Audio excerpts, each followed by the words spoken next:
Hello, hello, hello, hello, everybody. Welcome back to. And I definitely hear me in the stream, so that's working. Distracted myself, didn't realize that was on. Um, hello, hey, greetings, Cubic. How are you doing? As you can see, I am currently floating around in space, and basically, I'm in a ring of a gas giant, I believe. Yeah, there it is over there. And it just so happens that there was an anomaly in here.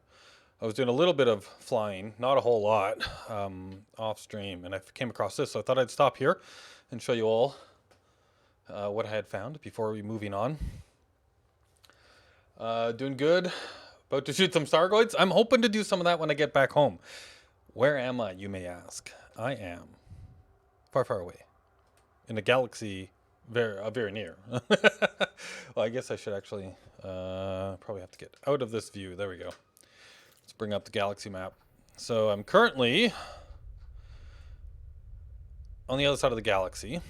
Over here is the human inhabited bubble of space, 52,000 light years away. I have been making my way away from Beagle Point, which is now 29,000, almost 30,000 light years from me.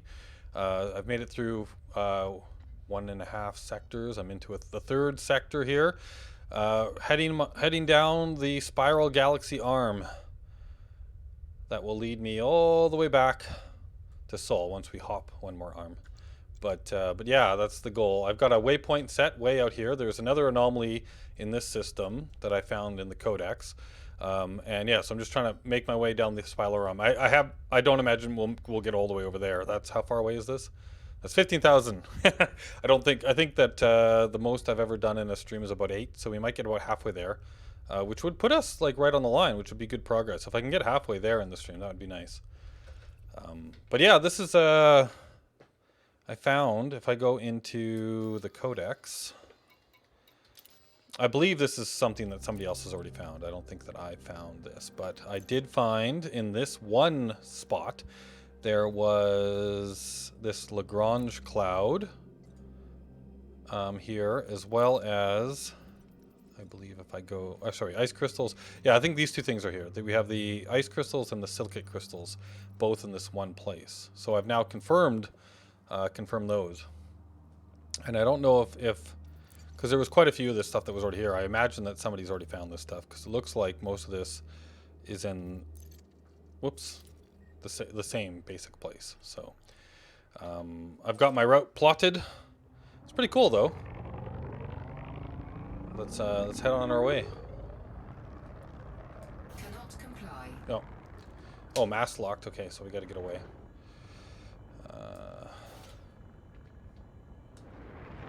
Oh.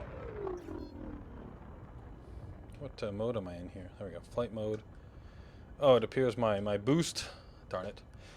Hey, Bernie, welcome. Greetings. Oh, great bearded one.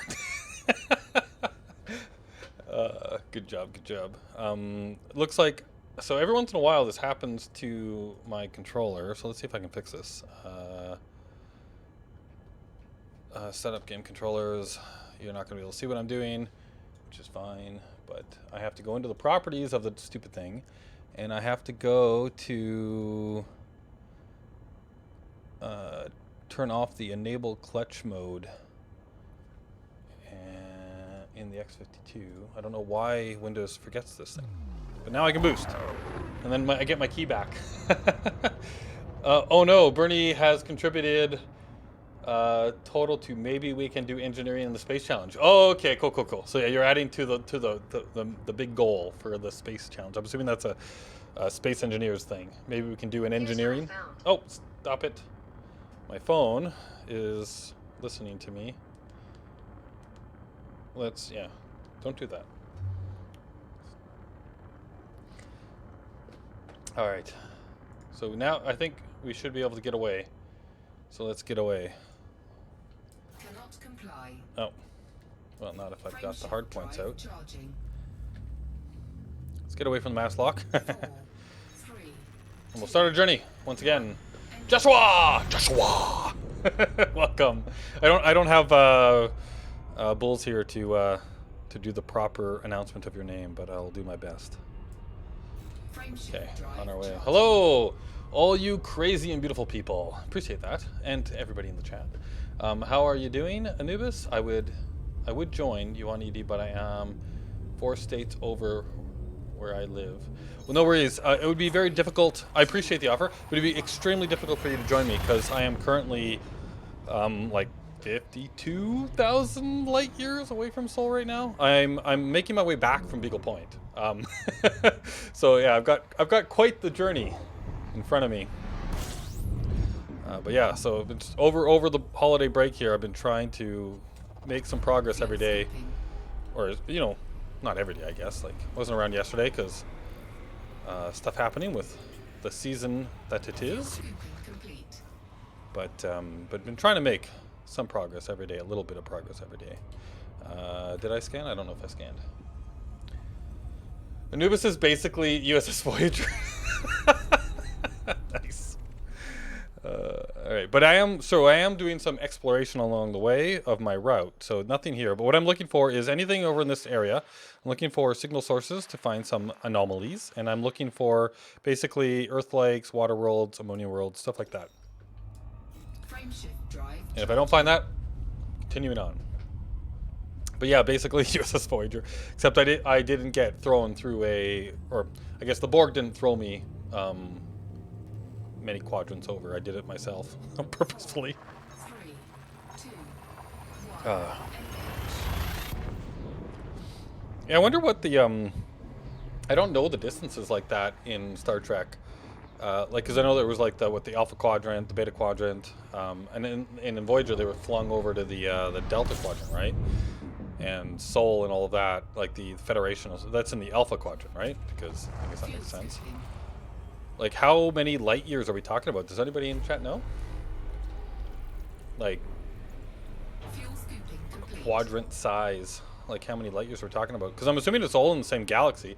Star Wars doesn't go multi-galaxy, does it? Or Star Trek. Oh my god, sorry about that. Use the Force, Harry.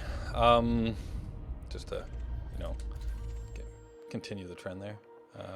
Nothing going on here. Frameshift drive charging. Wow, the buffer. What did I miss when you read what I said and heard bulls? Wow, the buffer from what did I miss when you read what I said and heard bulls? What about bulls? No, yeah. So I haven't chatted with like haven't. How should I say? Like, haven't played with bulls since like the last stream that we were in together. But I have reached out to him, and we've chatted once or twice over the Discords. He's doing all right, busy life as usual. But I was hoping maybe over the holidays we could connect. But I'm assuming he's super busy as well.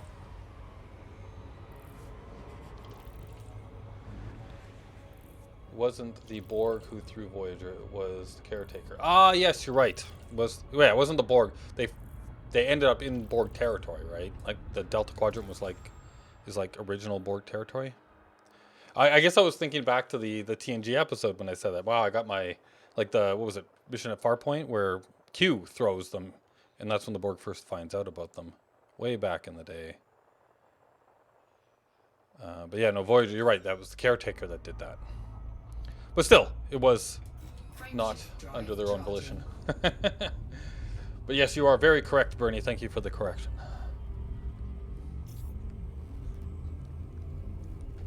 Yes, and I am my usual ways of reading chat too fast, probably reading it incorrectly, and then filling in the blanks in my own crazy way. But yes.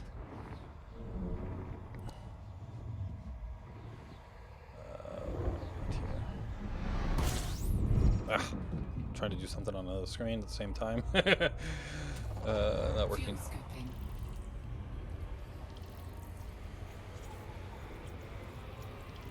Fuel scooping complete. Oh, I didn't need a scan.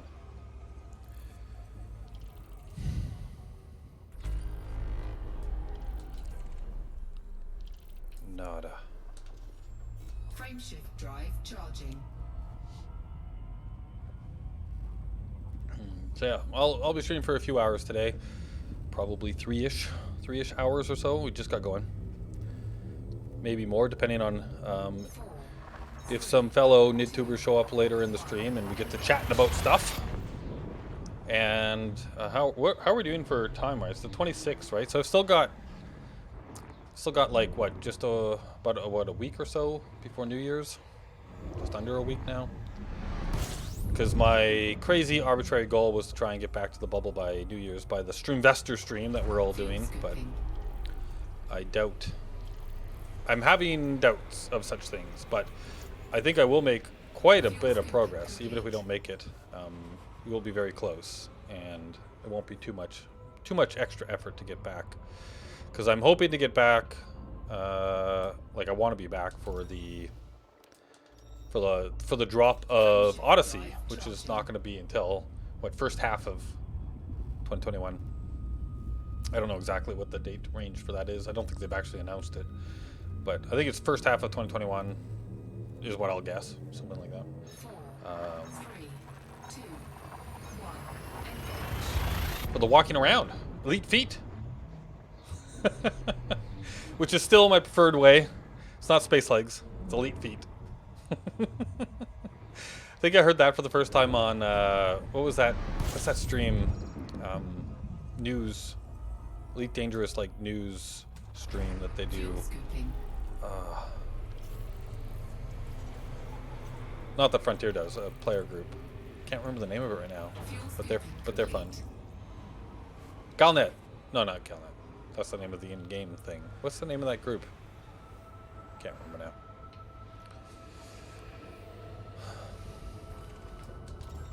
I'm sure somebody knows. Frameshift drive charging. What is the name of that group? It's going to bother me now.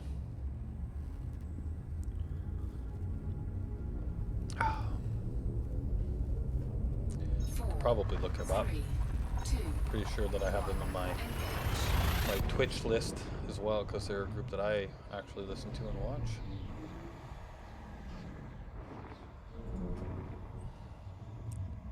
Lave Radio. There it is. Nope.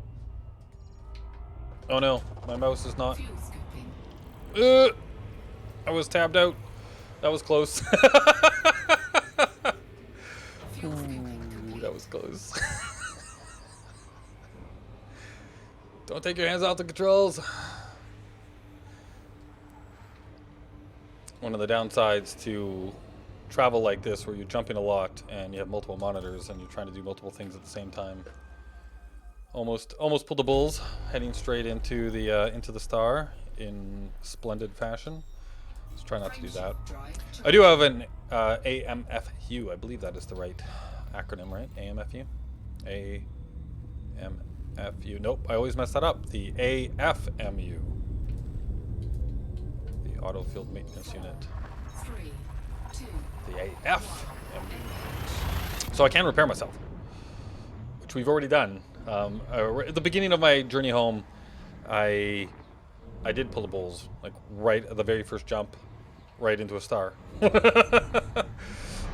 So did a little bit of repair job there. I also have a hull limpets, so I can do a little bit of hull repair as well, which is nice. So I've got that going for me, which is nice. Bet you nobody knows that reference, right? Totally aging myself with that one. One of my favorite scenes in a movie.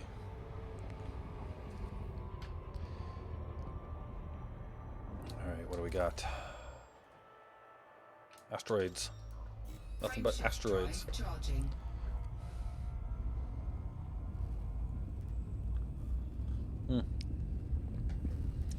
Wish you could have like a predefined set of pips for things, but yeah. Oh shoot, man! I was hoping. Totally forgot. I was gonna look into getting Astra set up again for the streams. Still haven't done that I'd be able to make configurations, right, and just talk to her, and she would set up my pips for me properly. I wanna actually do a little, like, get it set up again, working properly. But then also, I'm going to do some research on Malik VR. He uses voice attack, but he also is a 100% VR streamer, right? And because of that, he he uses the audio audio aspects quite a bit, and so he's built. My understanding is he's built a quite in-depth and elaborate voice attack profile. So I'm gonna check that out and see if a lot of it will work for me and adapt it to what I'm using, because I don't believe he uses an X52. He uses I think he uses the Warthog, so he's got a different setup than me, so I'll have to do some adjustments, I imagine. But yeah, like key bindings wise. But I want to do some work on that. I want to get Astra up and running again. I think there's a Boxing Day sale going on right now for the HCS voice packs. So I might take a look at that and see if there's some alternate voices. Because one of the features of HCS voice packs that's pretty cool actually is you can have multiple voices for different aspects of the game, right? So you can have, like, I was thinking it'd be fun, and I think they have profiles that allow you to do this in like the HCS voice packs have the profiles, but it's all part of voice attack, right? Different software, two different pieces of software, but it allows you to set up different profiles for different aspects of the game.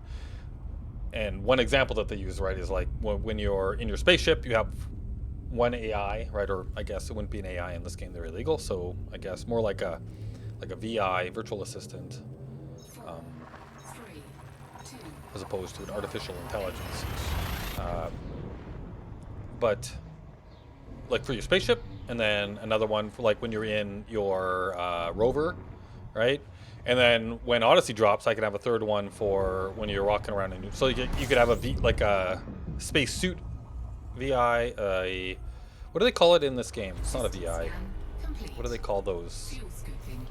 But like one for when you're in your suit, one for when you're in your buggy, and one for when you're in your spaceship.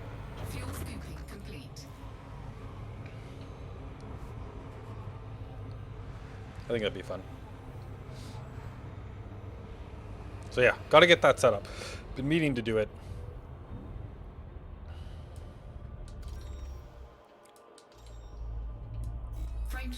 But as I mentioned, when I'm not streaming, as I mentioned, I think in the last stream or the stream for that, I have new ambitions, I guess you could say, for the year. Something that I've been interested in since I was like 12, that I've always put on the back burner. Something I've always loved, which is stories. Normally I got my fix by playing video games or reading books or whatever, right? And these last few years, like several years, it's been my love for stories has been diving into role-playing games, tabletop role-playing games. And I've played a bunch of those different. I'm in a bunch of groups. I'm enjoying that. I'm also running a bunch. And there's actually one on this channel, right? Like we're not able to do continue our TTRPG today. So we have a bit of a 2-week hiatus on that, but we're doing the Elite Dangerous role-playing game as well. So we should be continuing that starting like next Saturday. Not today, but next Saturday. But my love of stories, I've wanted to write for a lot of my life, and I've kind of put that off. So one of my major goals for this year, my new ambition that I want to actually turn into something is to start writing short stories or novels or things of that nature. And I actually want to join NaNoWriMo. If you don't know what that is, it's a writing challenge that gets put on every November. So I want to try and be ready for that next year, 2021. And actually, it's a challenge to write a 50,000 word novel in a month. So I've kind of set that as a long-term aspiration for the year. and I want to do a lot of little stuff along the way. And I'm actually even like world building. I want to write in sci-fi genre because that's my passion as well. Drive charging. So I've in my spare time when I'm not streaming, I missed that stream. Care to elaborate again on your ambitions? Yeah, sorry, going into that, but yeah. So I've been spending a lot of my time this holiday now, kind of like getting into that mindset of writing and world building and I don't know, just trying to figure that out. So slow starts, but ultimately, if I do write something, I will be sharing and talking about it in my streams likely. And if I ever self-publish or post stuff on blogs or share with you guys basically, and you guys can help me with feedback and things of that nature as I develop ideas, if you're interested, of course. But yeah, that's kind of my big background ambition for the year. So we'll see where that goes. It's definitely been a slow start. Try not to put too much pressure on myself, but world building is what's the word I'm looking for? Daunting and intimidating. Because I have a lot of ideas of the kind of sci-fi world that I want to build, and I also do want to try and, as best of my ability, follow the rules of physics as we know them so far, not strive too far into the fantasy side of things, and just basically space magic to solve my problems. So we'll see. Frameshift drive charging. So that will mean a lot more research and learning and all that kind of stuff, which can definitely bog down the writing process. But I've got some ideas. And actually, last year, like this past year, like this isn't something that just kind of came out of nowhere. I've been thinking about this for quite a while, and I have written a couple of little small things. And kind of trying to get into the process last year, or I guess this year. We're not into next year yet. But I'm trying to be much more serious about it in 2021.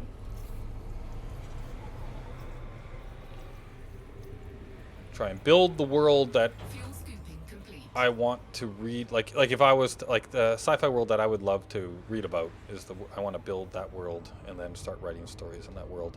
And ultimately, I'm actually even thinking of running like role-playing games in that world as well. So if other people like my creation enough Frameshift drive charging. to play in it, and then even help me build it that way.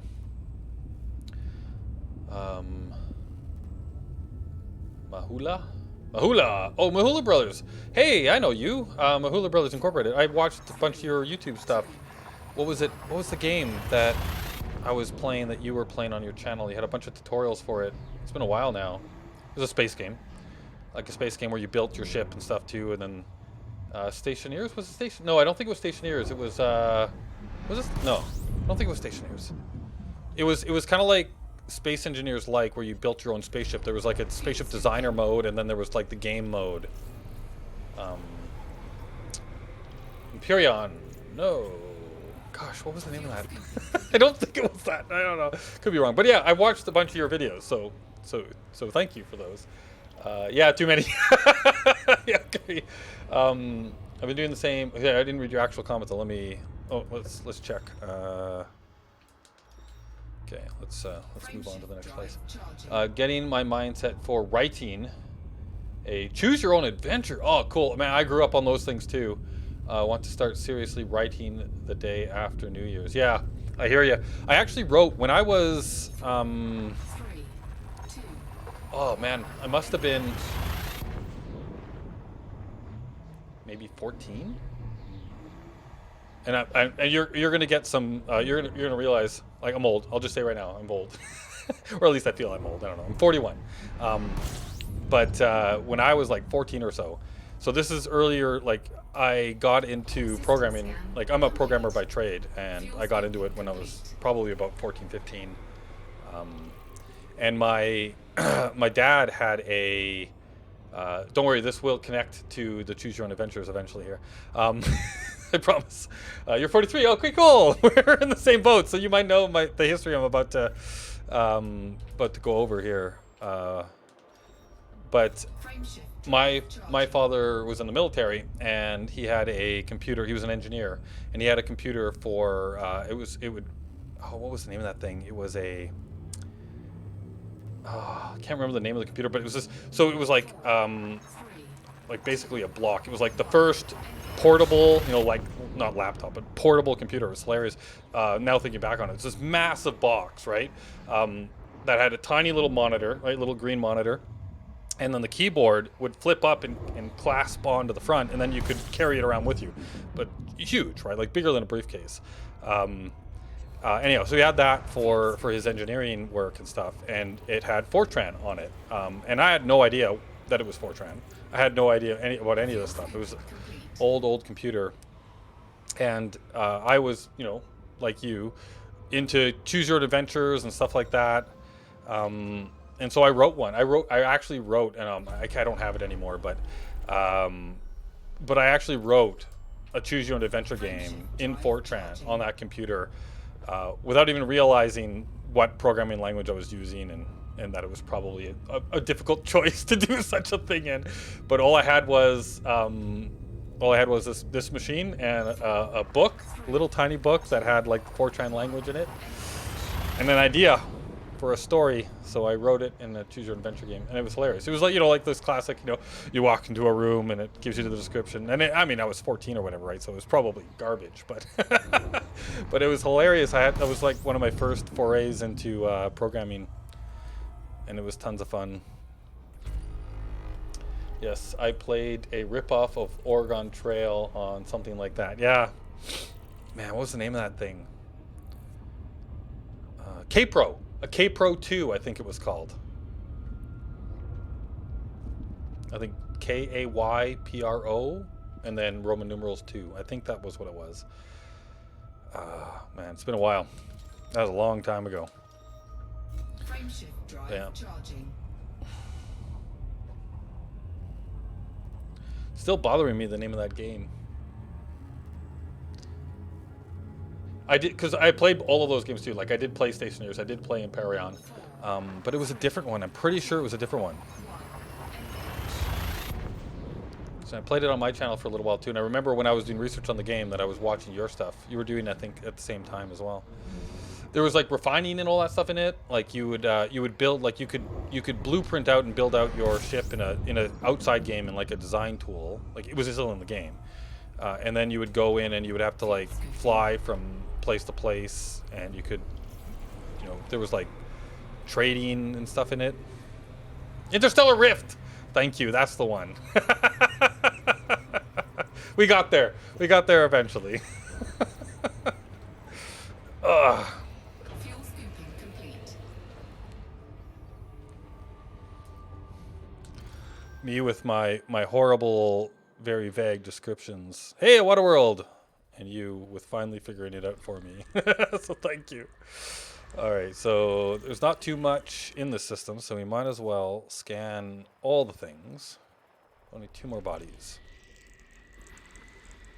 I'm in a content world, and that might even be terraformable. We'll see. If it's terraformable, it's worth probing. 2 hive null contacts. Contact. All right, let's take a look. What do we got? All right, so active water-based, terrestrial world, high metal content world, volcanism. Okay, yeah, so nothing's in the habitable zone, but the water world we will scan, but we will not bother with the high metal content stuff since they're not terraformable, which is our specs, our self created specs. To do some exploring, but to not spend so much time in every system that I'll never get home. Yeah, look up Choice of Games. They help with choice script and free publishing distributing your game.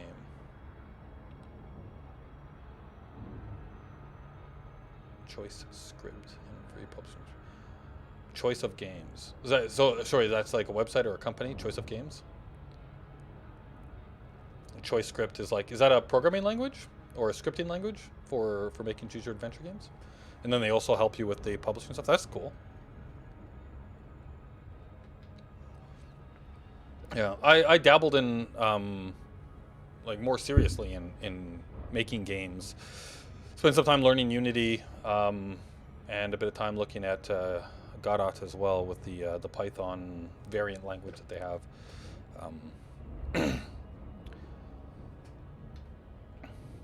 That was another area that I was thinking I might dabble more seriously in, but I've decided I want to be more serious about books and novels and writing. But might be something I look back around eventually. Yes, Choice of Games is a website company. Choice Script is a simple code they use. Okay, cool. Yeah. The coding side of things is not hard for me because I basically spent the last, like 20 some odd years coding in many different languages because it's my job. But yeah, game design and all of that. Like there's so much involved in making games. Like I'm not bad at the coding side, but I'm no artist, right? So and like learning all of the like things like Blender for animation or like for creating models and things in animation, or going into pixel art side of things, even that. I mean, there's so much to learn there. And then game design, and then obviously writing as well for the actual story and the dialogue and all of that kind of stuff, right? Yeah, it's a very multifaceted area, games. At least with Choose Your Adventures, right? You're probably not too concerned with a lot of the graphical side of things and things of that nature. So I'm assuming, are you talking about like text-based, like a text-based Choose Your Own Adventure, or are you going with something more graphical? Or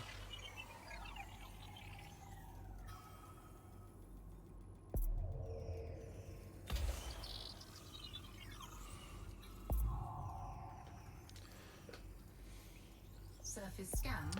that's why I want to do this text-based and story narrative heavy. Yeah, totally. Been streaming Fighting Fantasy for a couple of months. Fighting Fantasy, I don't know that one. All right, so I need to also shoot one on this side. We are at 77%, so if I do that right, it should get me the rest of this. I hope. Fighting Fantasy. So your story is going to be more like fantasy world? Really? Oh, you gotta be kidding me. All right, well let's do one over here. And now that we're already over the limit, we might as well just send one on both sides just to make sure. It's like Choice Your Own Adventure, but single player D&D like. All right, cool. That sounds cool. Yeah, like I've played quite a bit of like TTRPGs and fantasy worlds and stuff too, like D&D and Pathfinder. So I definitely know the genre, and I've read a lot of fantasy. Come on, as well. All right, so that's the end of that one. Let us continue on our way.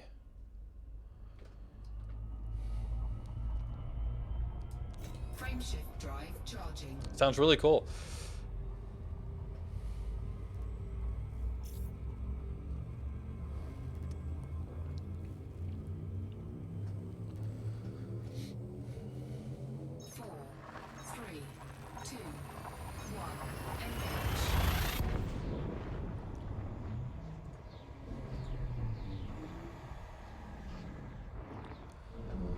Keep jumping.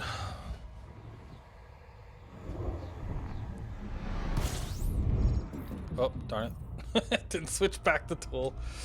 The scanner. There we go. Fuel scooping That's actually how I flew into the Fuel star scooping complete. the first stream back. Was I had the wrong tool up and then I didn't remember how to get out of it. So I was stuck in the alternate in the like Frameshift drive in the probe charging. like fire the probe screen and I couldn't figure out how to get out of it and I flew right into the star. Good times, good times. Yeah.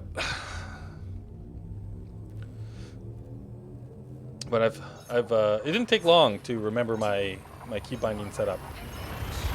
By the end of the first, like, I don't know, probably 15-20 minutes into the stream, like it was like poof, just all come back to me. I remembered where all the buttons were. Muscle memory. Did it for so long. Some of them were still a little bit trickier because there are features that came in right near when I stopped playing this heavily. Like the whole switching modes between analysis mode and combat mode. I still have to think about that one. Boo! Ah! I was scared. An apple has arrived. Frameshift drive charging. Apple, that's right.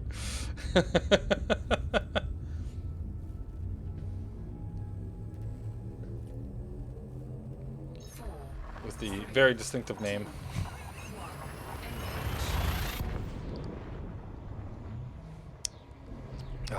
Got my tea, Apple. You'd be proud of me. Man, I still remember the last Knitaway when we were in England, and the amount of tea that we drank. It's awesome. We went through like I don't know how many pots every day.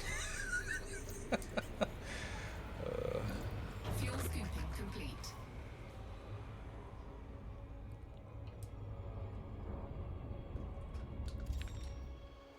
Alright, do we have anything? No. Frameshift Moving on. drive charging. Moving on out. I've got another message. Greetings. Oh, what's this? This greetings still pretty far out, I see. Was yes. Oh man, I have to. Okay, I didn't see that message. Should reply. When was that? 2050.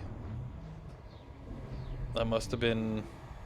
Oh man, that must have been before I started streaming, because that's what UTC time. Oh, 20. Oh yeah, so it's 21. Yeah, so wow, that was like almost an hour ago. I'm really awesome at seeing my messages in game. Sorry. Yeah, if anybody sends me a message in game, and you don't notice me replying to you, it's not because I'm ignoring you. It's because I just don't see anything. You saw it there. It's been there the entire time, and I didn't even notice until now. Oh, somehow I flipped my mode of my controller. That's weird. Frameshift drive charging. Right before you started streaming. Hello again. Yes, Cubic. Yeah, well, it was 2050, which would have been in game time is 2138. So that's like what? That would have been at like 10 to the hour. And I started streaming at the hour on the hour-ish. Yes, I am horrible. I will try and reply here. We'll do it at the next one here. Fuel scooping. Making progress though. Still way out there, but making progress. Fuel scooping complete. There's a weird thing in your face. Cams. Oh, what is... I see that. What is that?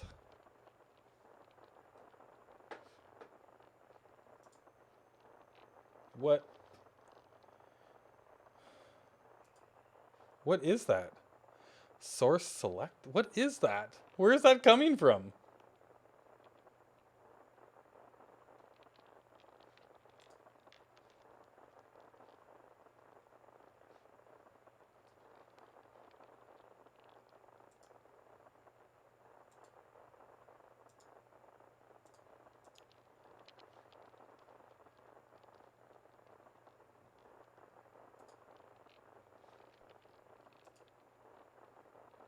There we go. Did that fix it? Oh, no, wait. You guys can't see the change yet, so I need to go back. Oh, no, yeah. Looks like it's fixed. Thank you. That is weird. So the, yeah, like the camera software or whatever was acting up. It looks like we fixed it, though. It's all good. Frameshift drive charging. Thank you for pointing that out. Been shooting the little goids this whole time. Nice. Oh, Cubic. So Cubic and are you the same? 3, 2, So all the different usernames. Ozeki and Cubic. Are you one the same? I don't think I've seen that Cubic name before. Have I? Could be wrong. It does seem familiar, but or is that new? It's gone. Good, good. Thank you, Bernie. system scan complete. Fuel Keep an scooping. eye on. I've got the OBS thing on one of my monitors. So I'll have to keep an eye on that. I guess I've also got the Fuel stream scooping complete. up there. Yeah, Fern Dip. Right, because it's Ozeki, Fern Dip, Cubic, all the same. Yes, and Fern Dip, you were the one that offered, right? Like, I apologize. I didn't even see. I think you sent me a message in Steam or something, and yeah, like I am really bad at Steam. Like really bad at noticing anything Frameshift there. drive charging. So I think you sent a message. Fern was taking here. Oh, okay, that's interesting. But yeah, you sent me a message about coming out and getting me with your carrier or whatever. 4, 3, Didn't even see it.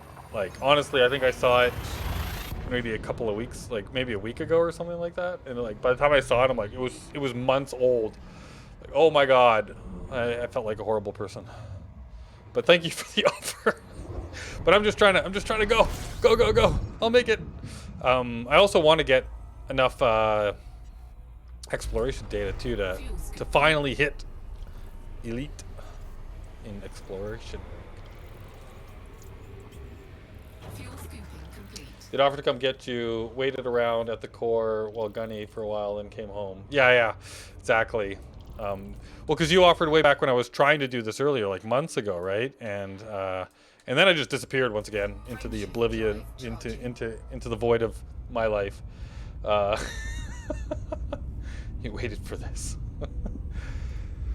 Yeah. I've got some big changes happening in my personal life as well.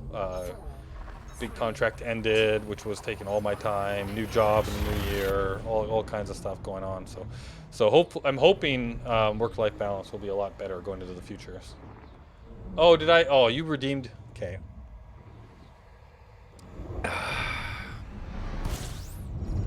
I will look at your redemption in just a moment.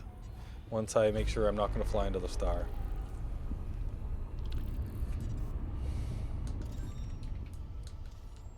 Frameshift drive charging. Frameshift drive charging. Slap your face, you silly goose. All right, I normally slap from this side. So I think I'm going to have to slap from this side. This side. So I have to surprise myself. 4, So I don't know what's coming. 2,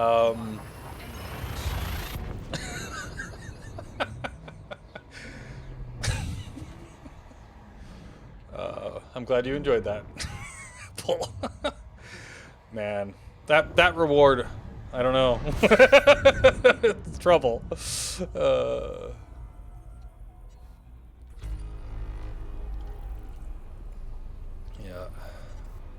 Yeah, so Gunny was in the stream the other day, and he was telling me about that as well. That you guys were in the core together, and then you took off. So that's totally cool. I'm going to do my best to fly home. I need a scoopable star. What do we have coming up? Another brown. Ooh. Okay, I might have to go off route if this keeps up. Find a scoopable star. 4, 3, The worst thing that could happen right now with my progress is to have to call the fuel rats. That would not be good.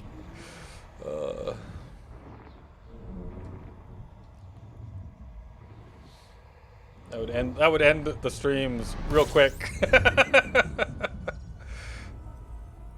Be like, okay, what game do you want to play now?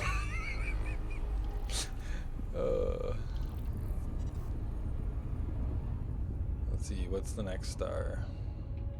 Normally the systems too don't have like anything in them, right? Just a bunch of like dead rocks. Frameshift drive charging. We got another T Brown.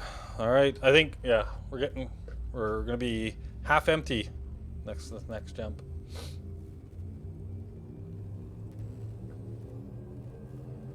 Four, three, two, one. Engage. I'll open up the galaxy map and see if there is one coming up on route soon, or if I should just go off.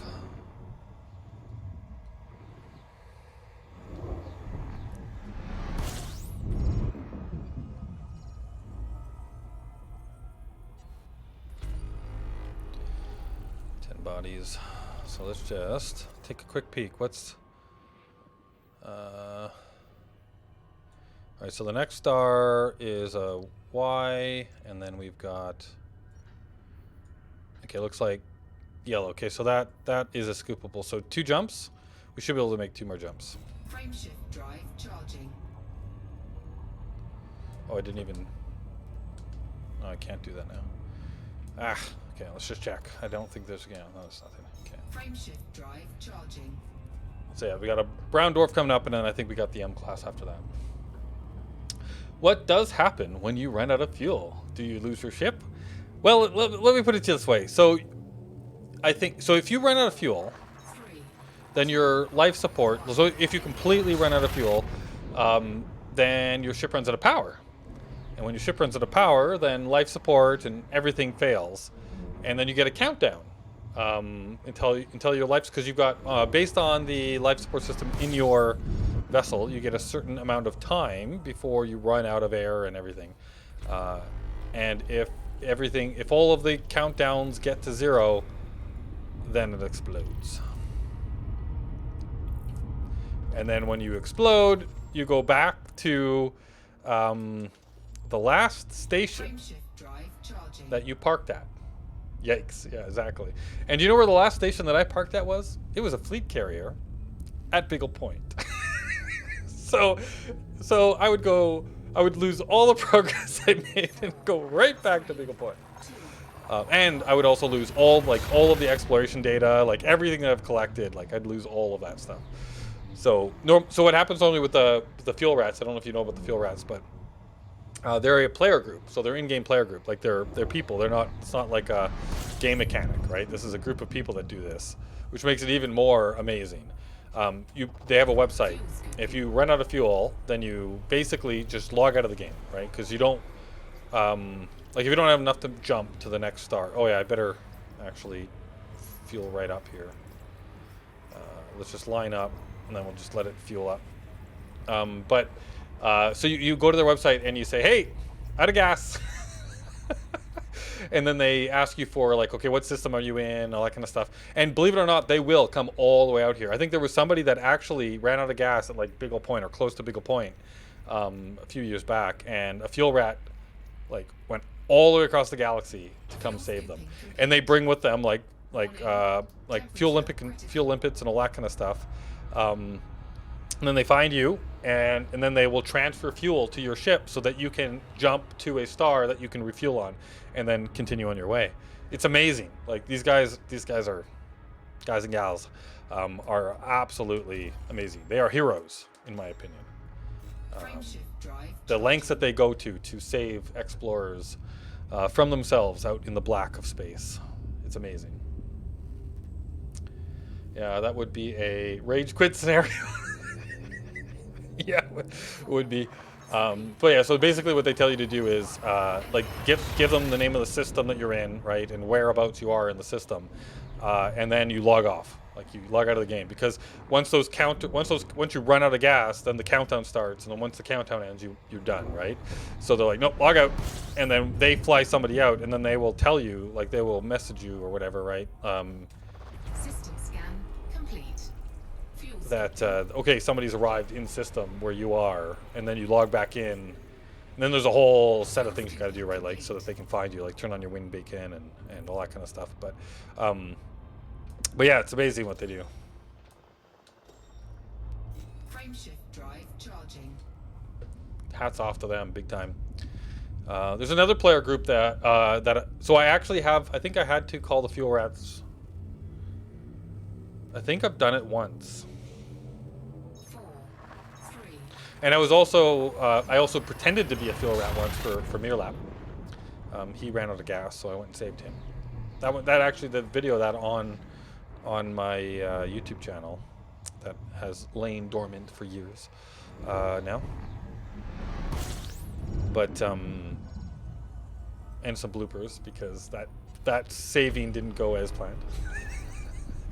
But yeah, so I've actually and since then too, I've definitely gone out and helped friends and people when they run out of fuel. So I know how to do it myself as well.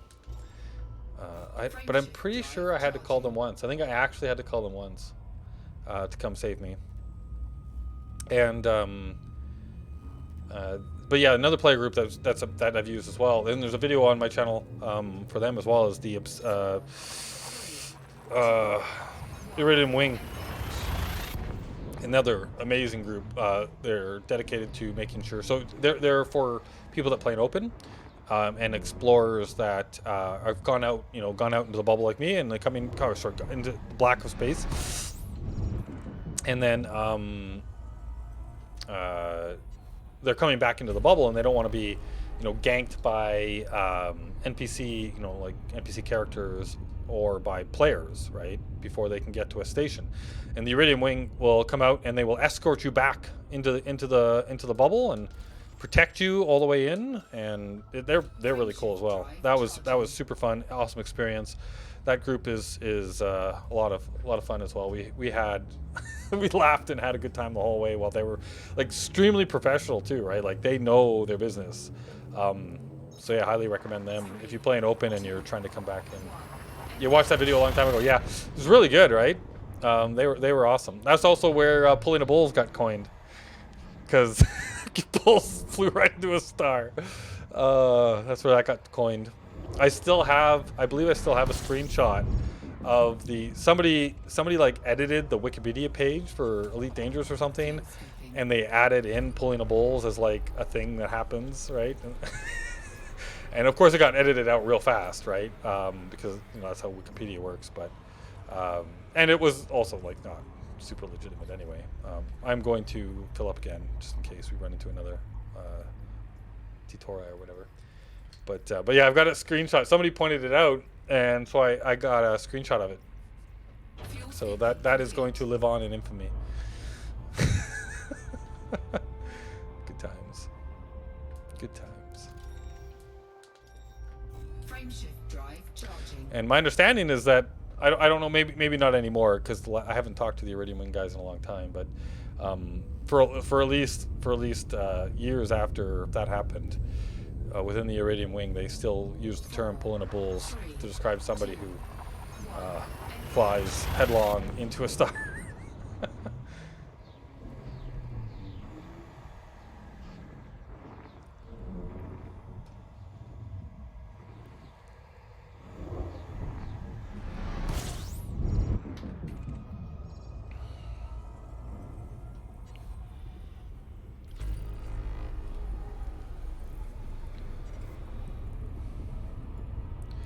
Pretty sure there's not really much reason to look at the scanners when you're in these types of systems. Charging.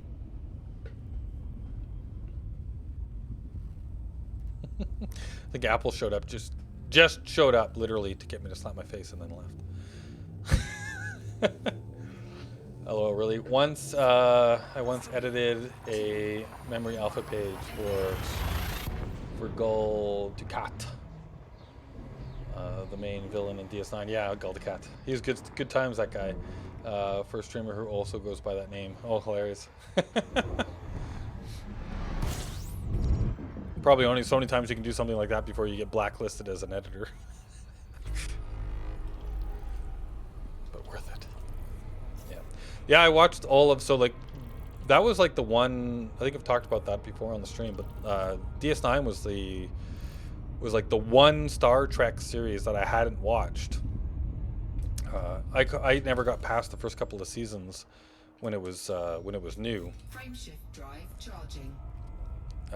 and then but everybody kept telling me that it was amazing once you got to the Dominion War and stuff. So I actually just like last year, I think it was, or this year, I think it was 2020, but earlier this year, I went through like I made my way through the whole thing, all the seasons, and enjoyed it. It was good times. So yes, I know God Dukat.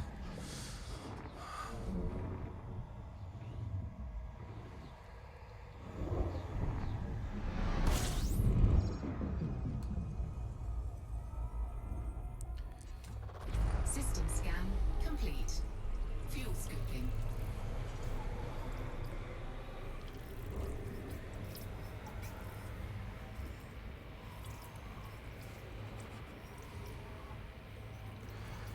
I will slow down to make sure I get fuel on this. We are running into quite a few non-scoopable stars on this run, or on this part of the journey, so I will make sure I top up when I can. Nothing. Wow. Frameshift drive charging. Yeah, another brown dwarf coming up. I did that edit as an anonymous user, not having that edit in my user history. Yes, exactly. Good job, Brittany. 4, 3, 2, 1. Engage.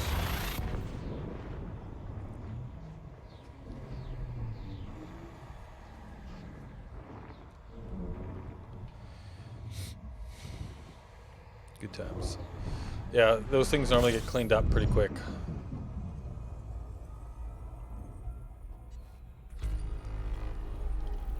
The whole Wikipedia model is actually quite fascinating.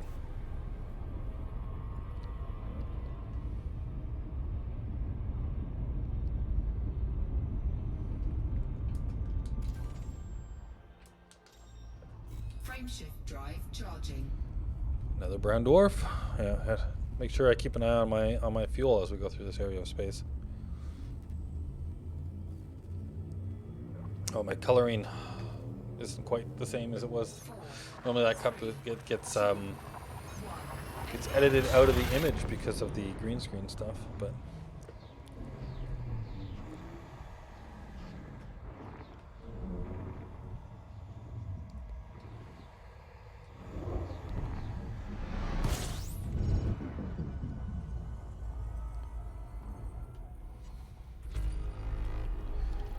bodies probably all, yeah.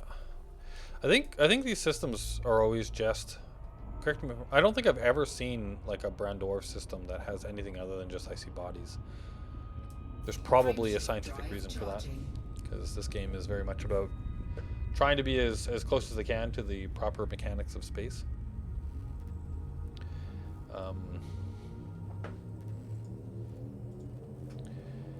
Yeah, got it reverted within 30 minutes. It was worth it though. I showed the edit to the streamer while he was streaming, and he burst out laughing. That's pretty awesome. Nice. Yep. Makes it worth it for the small victories, right?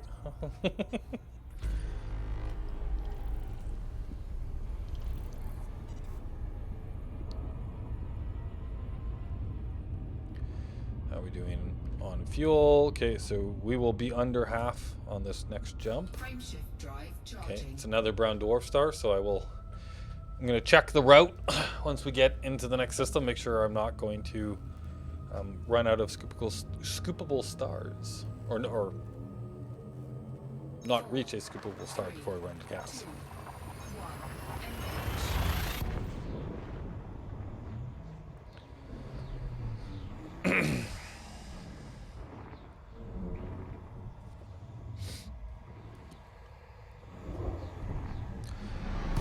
This far out definitely gets worrying the longer you don't see one.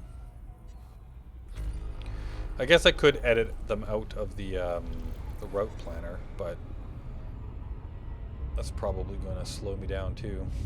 So let's check. What is the next star on the route? It's a fuel star. Oh no, wait, 2 stars out. 2 stars out as a field star, so we're fine. Frameshift drive charging.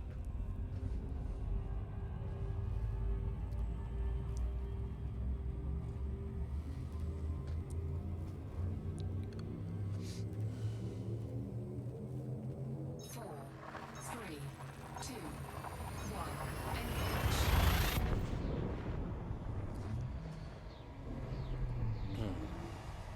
Once we get back to the bubble, I do want, like, there's a bunch of stuff I'd like to try out in the game. I was saying this in the previous stream, but I haven't done any of the core mining stuff. Core mining. I'd like to try that out. I'd like to do some wing missions and things. I want to try and become triple elite. So once I get back, I should be double elite because I'm already elite in trading, and I would like to be elite in combat as well. So right now I'm elite in trading. I'm 92% pioneer exploration rank, so I only need 8%. So I should definitely be elite in explorer when I get back, and then I'll have to work on my combat rank. So I think that's going to be my focus when I get back to the bubble, is combat. And I was saying earlier as well in the previous stream about trying to get good at flight assist off for combat. So I think those are some of the things I'll be trying to do when I get back to the bubble. Fuel scooping. I would also like to give Star Citizen another go. I want to jump in there and see all the things that have changed, because I don't think I've played Star Citizen in a couple of years. So I'd like to see all of the changes and additions that have come into the alpha for that. See what's going on there.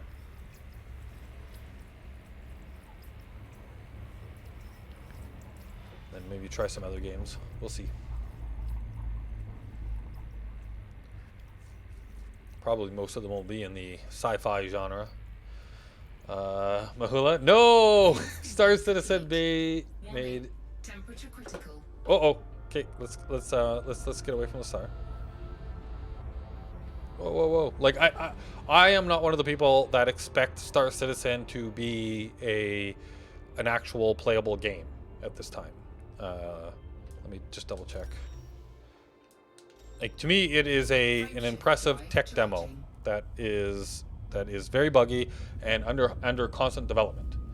So no, Star Citizen is so buggy right now. Made me rage quit yesterday. Good to know. And I'm not going into it expecting it to be a polished game, because it isn't. In my opinion, like, it's not, right? It's an alpha. In my personal opinion, it's not actually a game yet, right? Like, it's them. You're watching it get built real time, right? Like, it's a work in progress, right?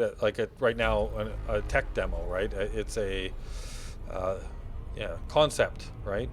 That they're working through. So I don't mean I want to play it like it's a game, like I'm playing Elite Dangerous. I mean, that I want to just kind of go in there and look around and see what they're up to. Maybe try a couple of the game loops that they're working on, right? I think that I heard something recently about, like, they've got like, you should be able to go, like, now mine for stuff and then refine it and then sell it. So, like, maybe try out a few pieces, right? Maybe dedicate a stream or two here and there to just try and to check out, what is the current state of Star Citizen. But that's more of a, just let's check it out, see what it looks like. How buggy is it? How like, everybody has a different experience, right? But it's worse now than compared to the previous revisions. Broke so many things already. Right? Yeah. And I mean, if I jump into it and try out a few things and nothing works, well, then I'll move on to something else. Mining is okay, but selling stuff is broken. Okay. But yeah, I think Star Citizen is one of those things where there won't be like a constant thing of streams for it, right? It'd be like, okay, let's, maybe once a month we'll pop in and say, hey, how are things looking? Or maybe once, like, every drop, right? When they drop a new version, look at the release notes, see the things that have changed or that are new or whatever, and try them out, and then pop out.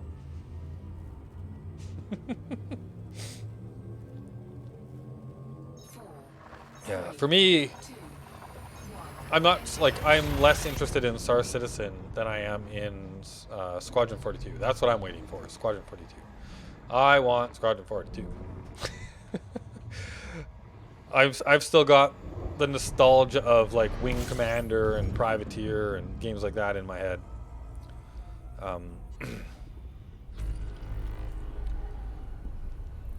So we'll see. When Squadron 42 comes out, I hope it is not a buggy mess. But that's probably something I'm going to do a playthrough. Like I'll probably stream a playthrough on that when it pops. And the other one that I'm really looking forward to now that I heard about recently. I don't know if you guys heard about this, but Mass Effect 4 is a thing. So I saw the preview for it, and the little bits of news that I heard about was that it takes place. So the new Mass Effect game, I believe it's going to be called Mass Effect 4. I could be wrong, but it's a continuation of the original trilogy, right? So it's supposed to take place, and I could be wrong on this. Correct me if I'm wrong, but my understanding is that it takes place after the events of Mass Effect 3. So before Andromeda, but after Mass Effect 3. The little teaser video that I watched, I'm pretty sure had Lyra right there at the end, like in the little teaser clip.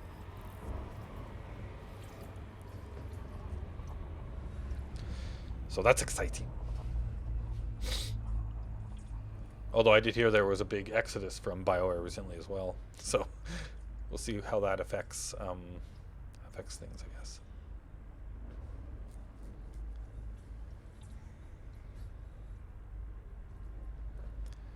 I could have stayed a little closer to the star to do that scooping, I guess, but what are you gonna do?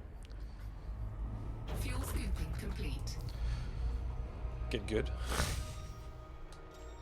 Wow, yeah, this has been a pretty devoid run so far of most. I think we found one. All right, we got a fuel star. One, two, 3 jumps away, and we are slowly making our way through. Yeah. We'll see how. I think our goal for the stream was to try to get to the line of between the 2 sectors there. If we can make it that far, I think we've done well. That'd be about what, 8,000 light years.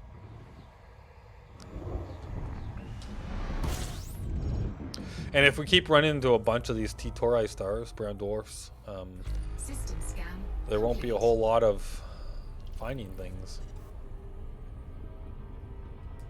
Frameshift drive charging. So yeah, I'm excited for Mass Effect.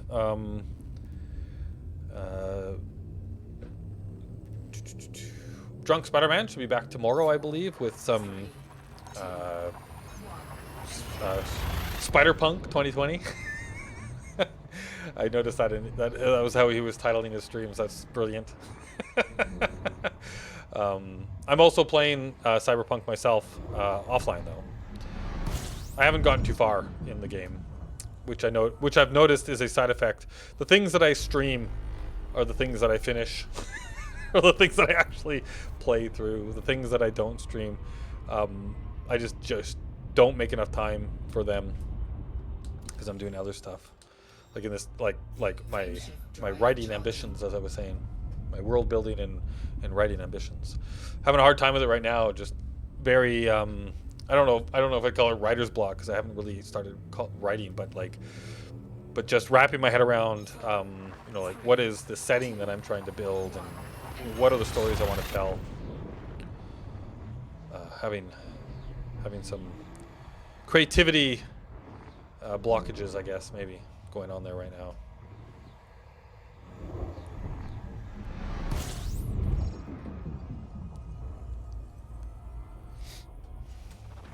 Fuel scooping.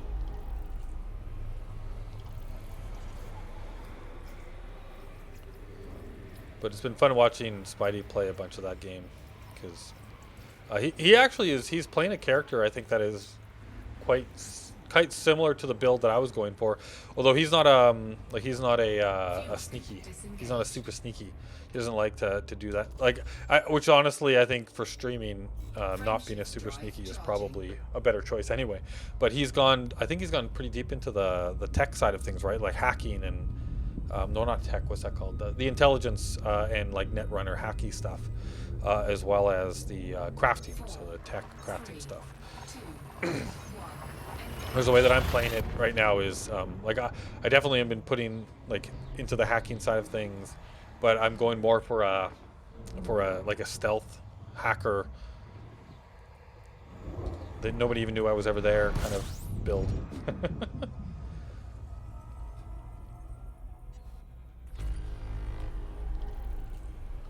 The very first opening mission of the game, I got in and got out without anybody even knowing I was there. If I remember correctly.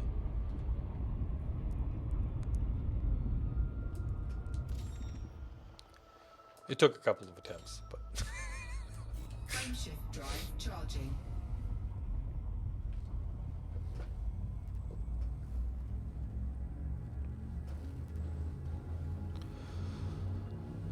I'm not sure if there are any other sci-fi games on the horizon that I've learnt about. If you guys know of some that look interesting, let me know. Did you experience any buggy? Keep seeing people complaining. Yeah. I personally have not. I mean, it's kind of like when I did my playthrough of Mass Effect Andromeda. Like, I didn't run into any of the problems that people were complaining about, and I thoroughly enjoyed the game. But also because like when I did Mass Effect Andromeda, I was like I did start playing on release, but I was doing like I think it was like what 30-minute episodes, and I was releasing them daily or whatever. But still, it was like I would play for a couple of hours and then edit it up and release it, right? So I wasn't playing for like hours and hours every day, getting through all of the content quickly. It took me a lot longer to get through the game and get through all the content.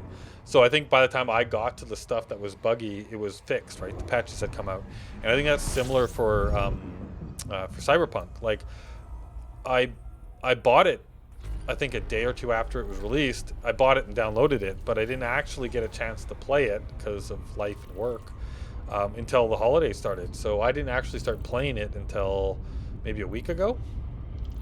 And by then, a bunch of packages and a bunch of like all that stuff had come out, right? And so I haven't run into those problems. So I don't like my view is probably skewed compared to the people that bought the game and were like, you know, playing for hours the first few days that it came out. They ran into a lot of that stuff, and I just haven't. So from my point of view, I haven't seen any problems. But again, to be fair, it took me a while to get into the game after they'd already put out a bunch of bug fixes, and I'm not playing through like very quickly. I think I've gone through the first mission. And I think I've done a couple of side jobs now, right? And maybe the first two main missions and a couple of side jobs. So it's a very slow playthrough. Well, you are able to enjoy it fully. That's what counts. Yes, exactly. I agree. That is what counts. Frameshift drive charging. Yeah, I actually watched a couple of videos on like the history of Cyberpunk, which was really interesting. It's a, I think it's gonna be like a 5-part series or something like that. The first two have been released. Can't remember what the name of them are right now, but just got going through the whole history of the genre and where everything came from. Because I don't know too much about the whole cyberpunk side of things. Like, it's an offshoot of sci-fi, right? And I obviously enjoyed a bunch of the movies in that genre, like, you know, Blade Runner, Fuel scooping. you know, classics like that. Some of the games.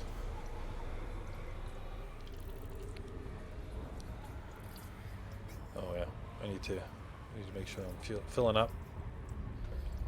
Let's try and fill up a bit. Actually, I could. Whoops, that's not the right button. Okay, now I know. Nothing there. Watch my heat too. Make sure I don't overheat.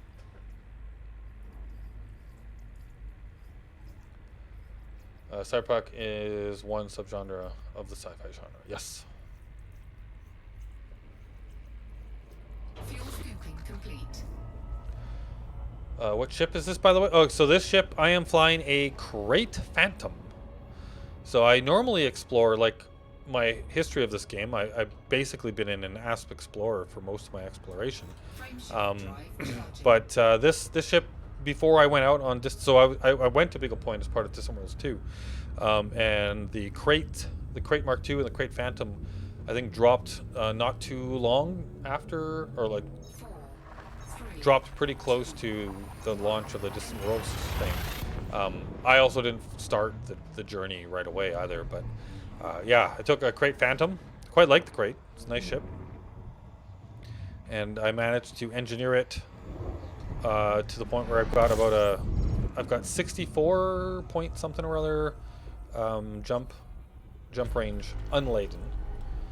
But probably about a 60 point something, like, yeah, like about 60.5 or so, about what the next jump is, with like a full tank of fuel.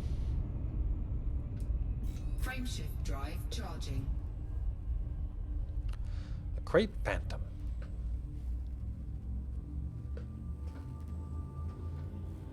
Looks cool. Yeah, it is. It's got, like, on the edges too, right? It's got like these protrusions. Next system, I'll kind of go out and look at it, give you a better look from the external camera.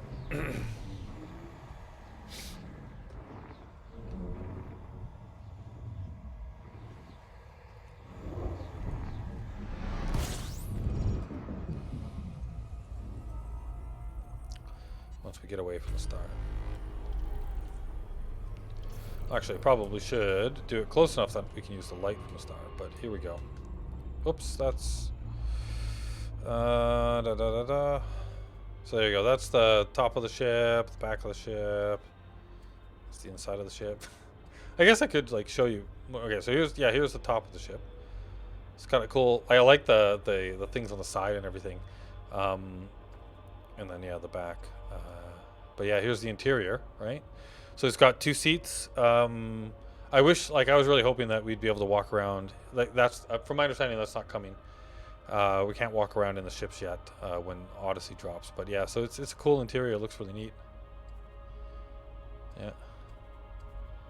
And yes, the paint job is faded. Yes. So as you fly through space, right, the paint will rub off. So this is the wear and tear of my paint job.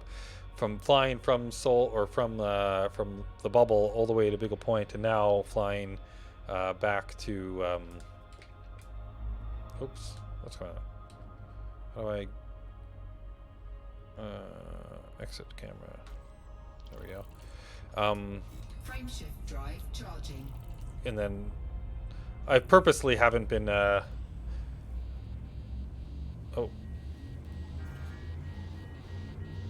too close to the star.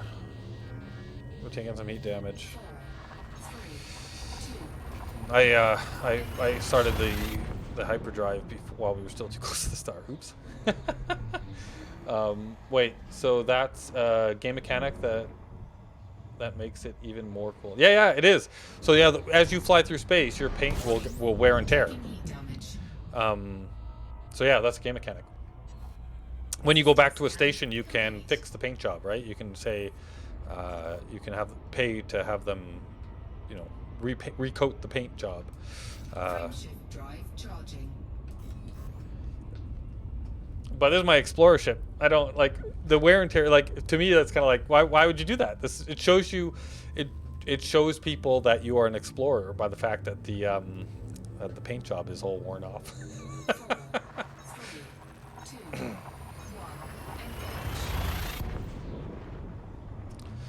So I made sure that it was 100%, you know, proper paint job right before I left the bubble, and then I haven't. Obviously, there's no chance along the way, but I did stop at a fleet carrier in at Beagle Point because I was worried about losing some of my data and stuff. So I went to a fleet carrier there and turned in all my data for the first half of the journey, but I did not fix the paint job.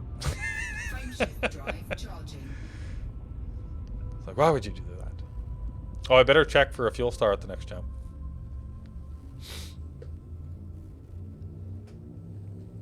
Actually, my jump range is going up as I use fuel. 2, 1.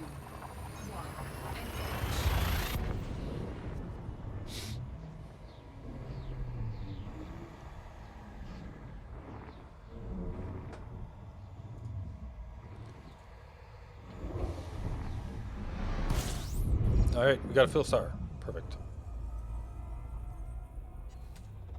Fuel scooping.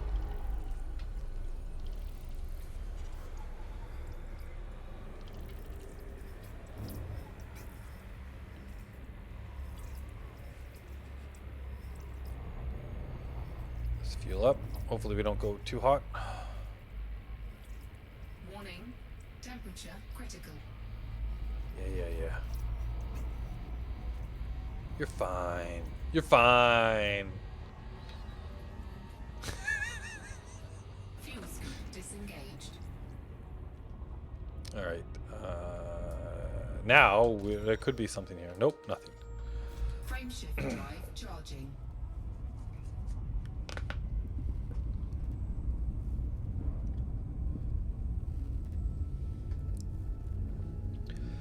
Has anyone ever tested how far it will wear off? Like, will it come off completely? Yes, it will. Your entire ship will lose. Like, if you keep going, yeah, you can. All of the paint will go, and you'll be just like that metallic, matte gray on your entire ship. So I'm curious that how what's my ship like? Am I gonna be that far by the time I get back to the bubble? I don't know. System scan complete. But yeah, it will all come off.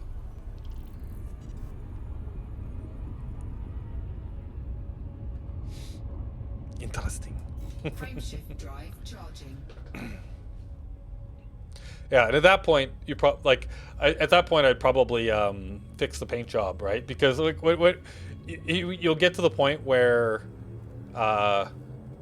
it won't look like paint job wear and tear. It'll just look like you have a matte gray paint job. I don't know. Maybe that's cool too, right? Like, it's like, yep, I've got the Explorer paint job, matte gray.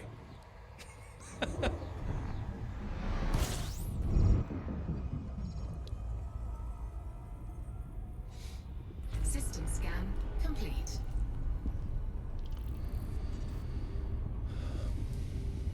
Frameshift drive charging.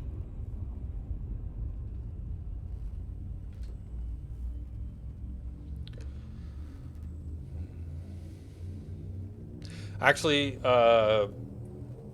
one of the books on my to read list is Neuromancer.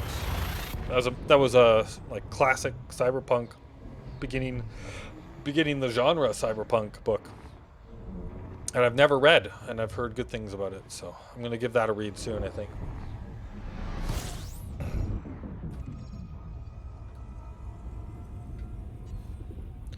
I don't know if anybody out there, if anybody in the chat has read that book before. Your review. No spoilers, of course, but just your thoughts. Was it a good book? Because it's old now, right? Like, it's probably, I think it was written in the 60s or 70s or 80s. I don't know. But I mean, I went back and I read all of the the hard, I think they call it hard sci-fi, right? So like the Asimov stuff and the Larry Nidovan stuff, and I love those books.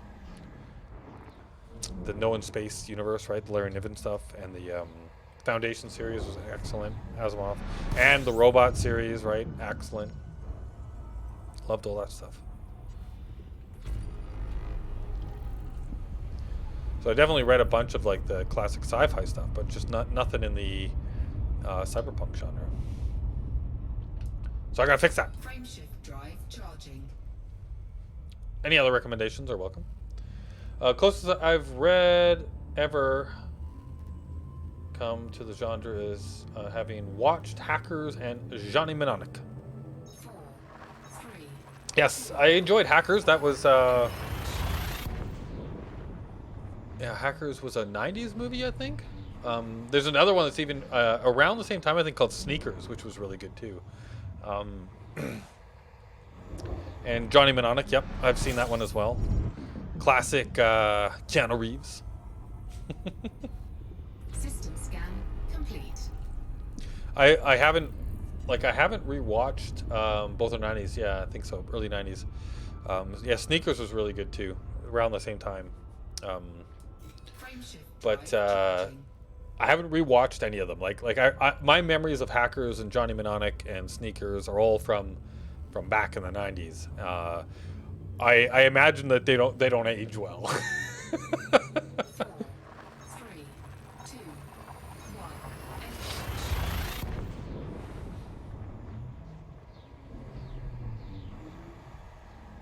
Oh, I'm almost out of gas. Boy, oh boy, got to keep an eye on that. And we're at another brown dwarf. Where's the next System scan next fuel complete. star?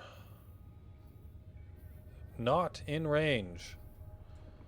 We do need to go off the beaten path, it appears.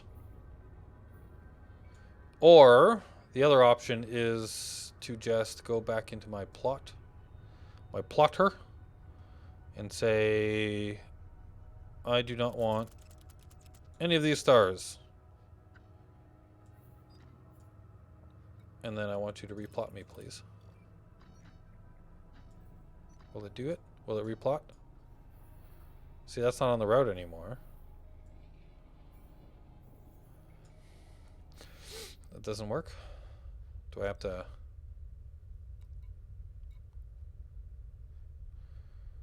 Alright. Turn everything back on. And then I will just zoom in on me, and we will just find another star that is sort of on the route. Actually, here, if I turn off all of that again. Oh, M's are good.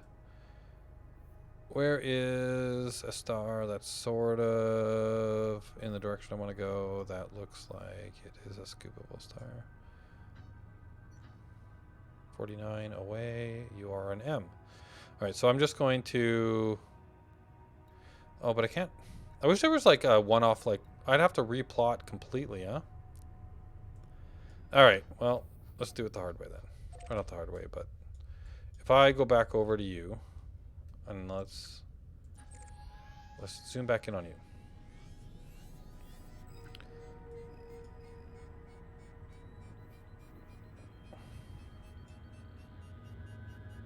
Is it replotting? What's going on? Okay. Then we go back to me. Fuel star. Okay, so it did do it this time. Interesting. So now let's realign with the star. Frame shift drive So this one's going to be a scoopable star. 56, not too bad. Yeah, but lost 4 light years on that jump. Sneakers is Hackers at retirement age. Yes, I hear you there. But the actual depiction of hacking and the like, I thought it was much more accurate to how things really are as opposed to how people think hacking is. But yes, you're not wrong. So like Robert Redford, I think, was one of the main actors in that. fuel scooping.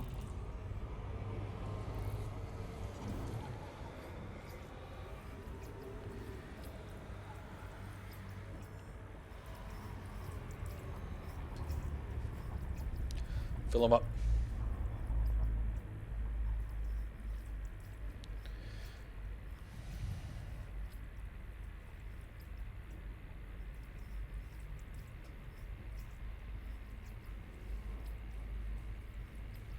Oh, starting to heat up.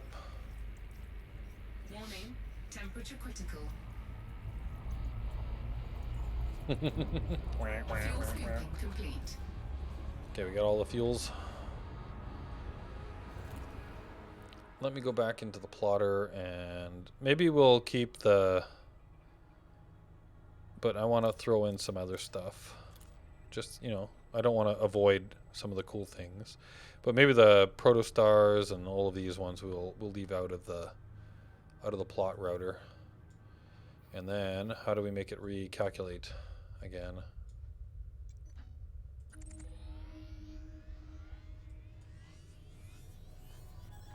There. So just like clicking on it, it recalculates.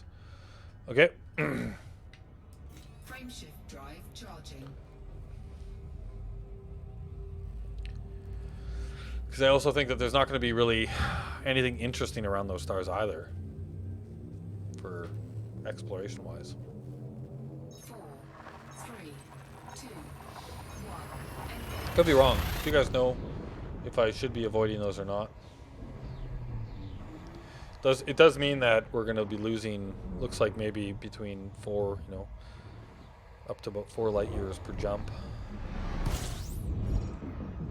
Or 50, yeah, like I'm now seeing like around 58 Fuel scooping. or 56, yeah, instead of 60.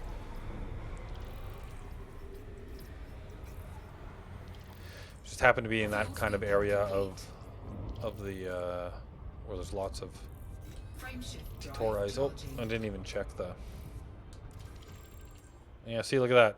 Found a water world as soon as I changed the route. It's 29 stars. Wow. Or stars, planets and stuff. Where is... There it is. Ah, come on. Let's go out. The water world? Is that what you are? Water world. Seems like somebody may have... Has somebody already... Is this place already explored? Let me check that. I'll line it up. Let's just do a quick... Is this already discovered by? No, it doesn't look like it.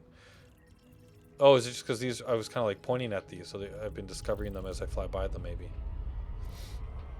That's cool.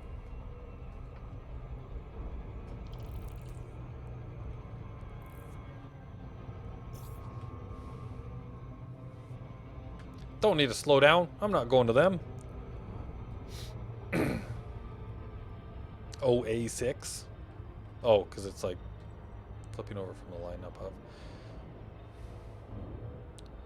Yeah, that was a show I can get into. There were lots of rave reviews of the OA. It wasn't really my thing, it seems. Maybe like Deep Space Nine, I just didn't give it enough time. I don't know. So I think I only watched the first season.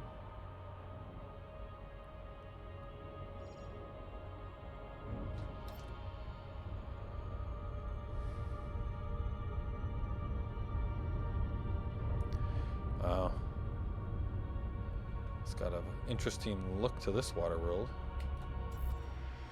Alright, so how many? We got 6 probes, so we'll go 1.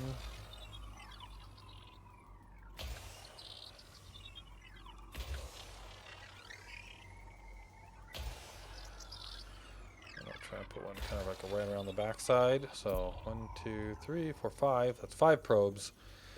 Got one left just in case. Surface scanned by 50%. As long as we get right in the middle of that triangle. Oh, we got it. Scan complete. Nice. All right, so let's flip back to our scanner. Back to our target.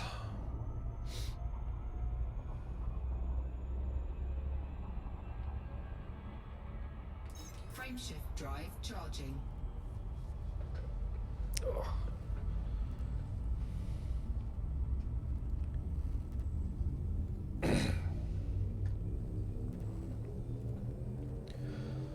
Four, Oh. three, Oh. two, one. I think I did something. That was weird.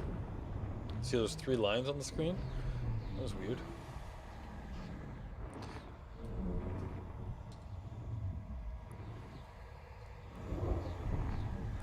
This was like kind of like a fog effect that kind of went wrong, or Fuel scooping.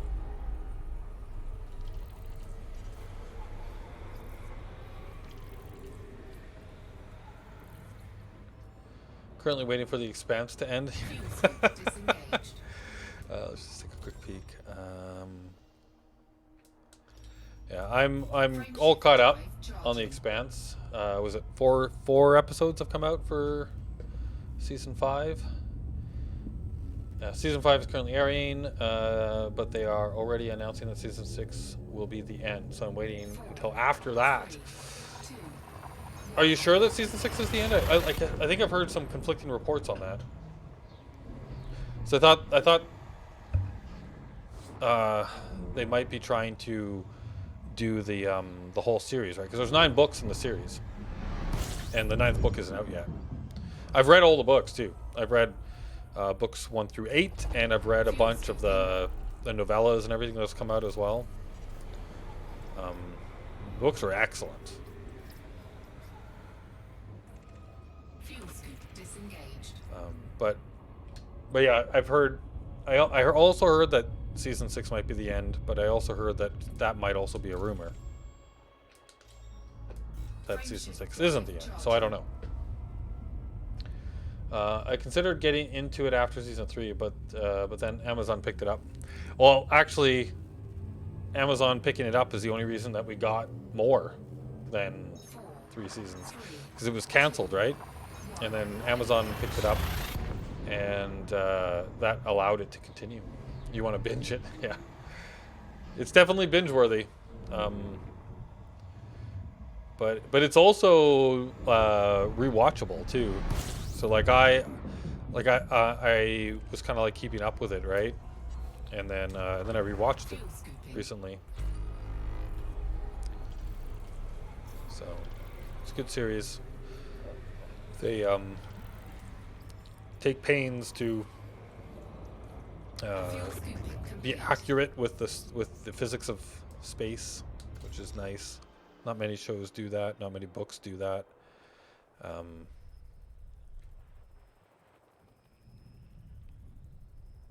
think there might be an Earthlight here.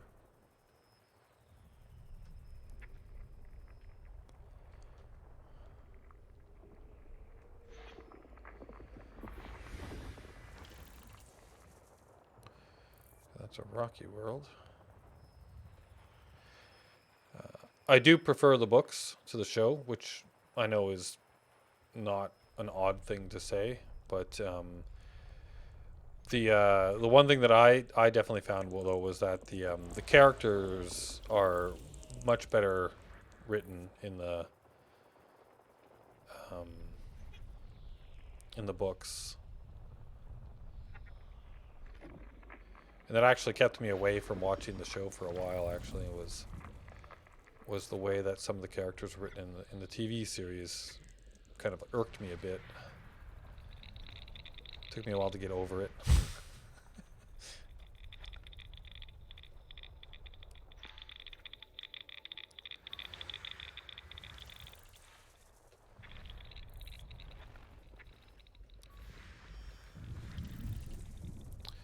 But ultimately I did, and I'm glad I did, because it was a very good series. And the character depictions get better as the series goes on too.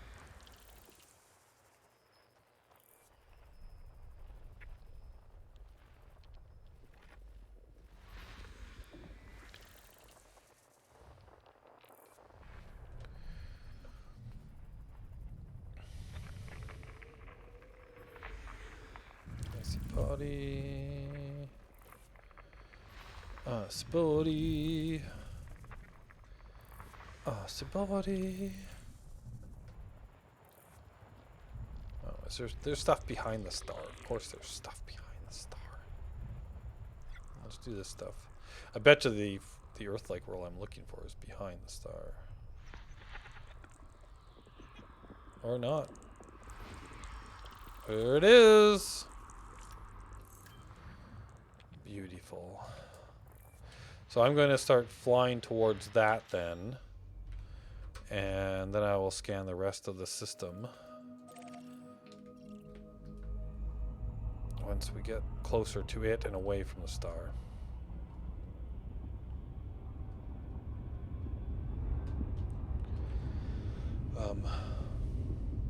Yeah, that's what I mean. I want to wait until it's definitely canceled and then watch it all in one go. All right.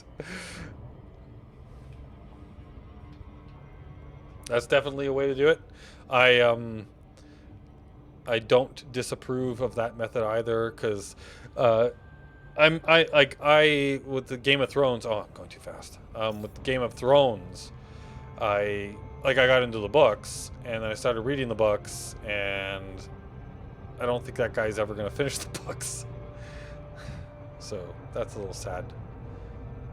I've been waiting so long for the next book to come out. I watched the whole TV series as well, so I know what the ending is. But the last couple of seasons of Game of Thrones felt very wibbly wobbly. Oh shoot! I did it again. We don't talk about Game of Thrones. No, okay. I really, really, really, really want the last couple of books to be written and finished. I want to see how he was planning on finishing it.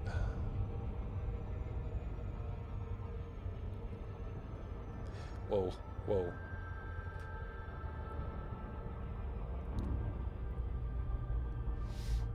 right, well let's put this planet behind me a little bit. Just fly away a little bit.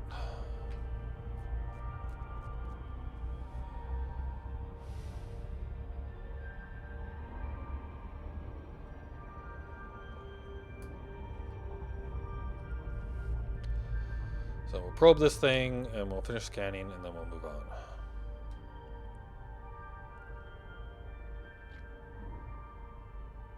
There we go. That's a good distance. That's a goodly distance. I would like the scanner. And it's got 6 probes. So we'll go 1.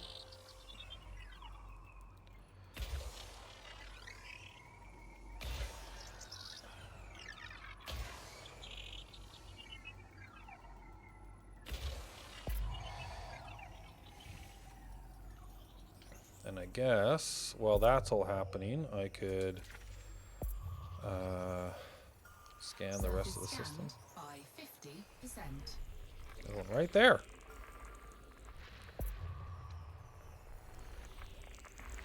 Surface scan complete. Did it. And then we want this one, wherever it may be. I would have laughed.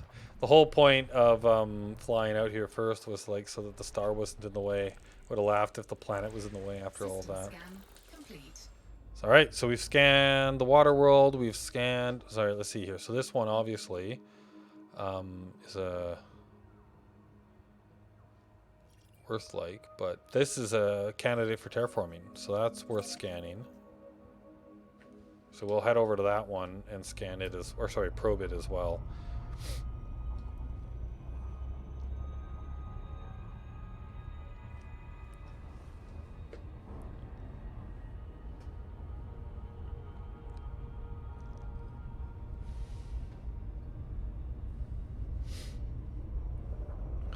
How close are we to the line?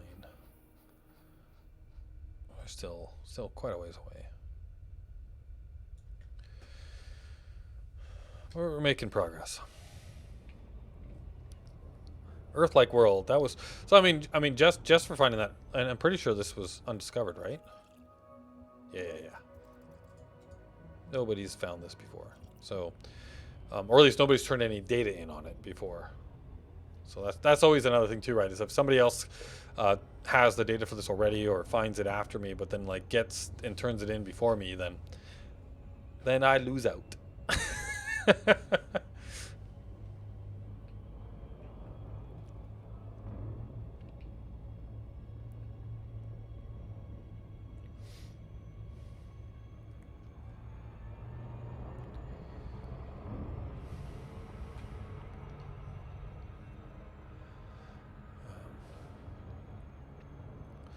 Another show that I really enjoyed was Altered Carbon. That one is also based on books, I believe. I haven't read the books, but I probably should. They sound interesting. Like, the show was great. I enjoyed the show. There's, 2 seasons of that?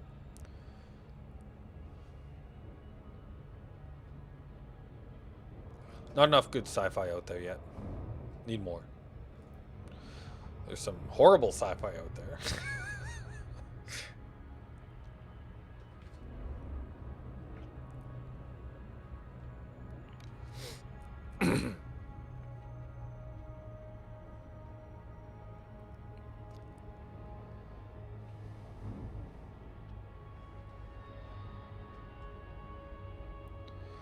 Alright. I've still got the scanner up. Okay, cool, cool.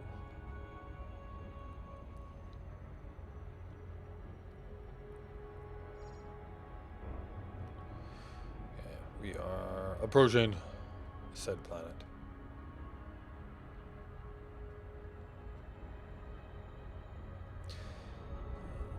I honestly don't think that, like, if you look in the bottom left there, it says anarchy, right? Like, and basically any system that does not have any kind of government or whatever is just called anarchy. I think that they should have another one which is like none or empty or like not populated or something like that. It seems weird that they would consider this an anarchy system. Like, there's nobody here.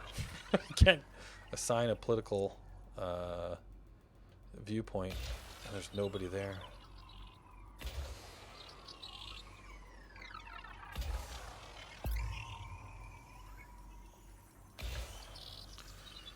All right.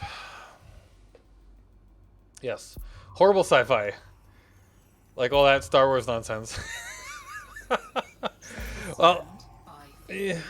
I mean, I'm a fan of the original stuff because the original stuff, right? Like the first 3 movies. But I don't know. The latest 3 movies.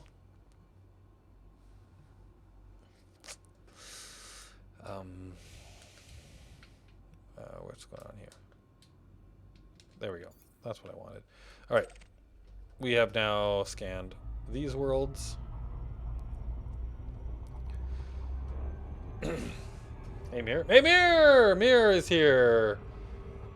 How goes the space commute, Anubis? It goes. Where progress is being had. Yeah, and the people thought the prequels were bad. Yep. Yep. Can't disagree.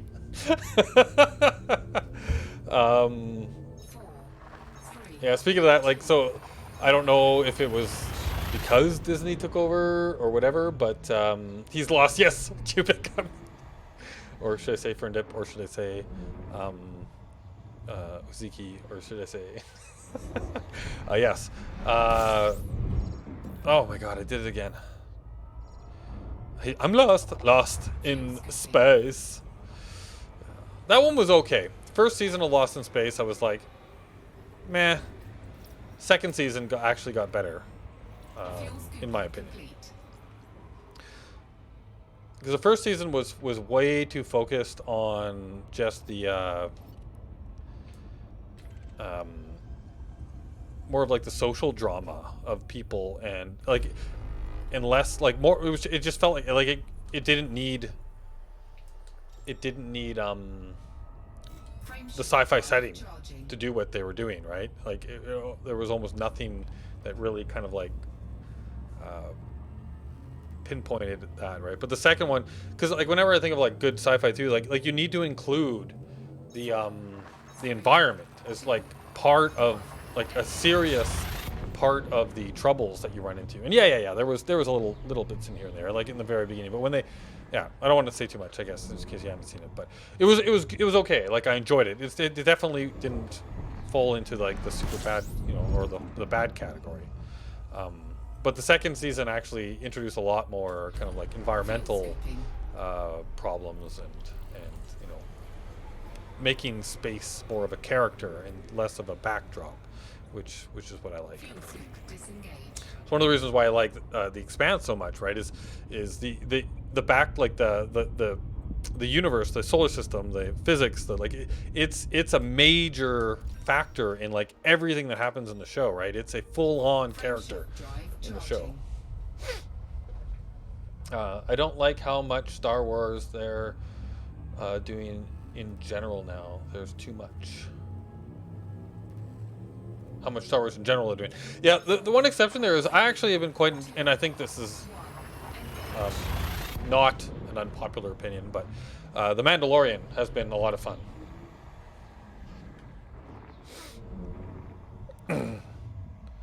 Like, it's Star Wars, but I think they've kind of gone back to their, like, The Mandalorian feels like they kind of went back to their roots a bit. Fuel scooping. But there are rumors, so I don't know if you guys know, but one of my all-time favorites Fuel scooping complete. is Firefly, for a lot of reasons. And I think, like, Firefly is one of my favorites because the character development in that show is amazing.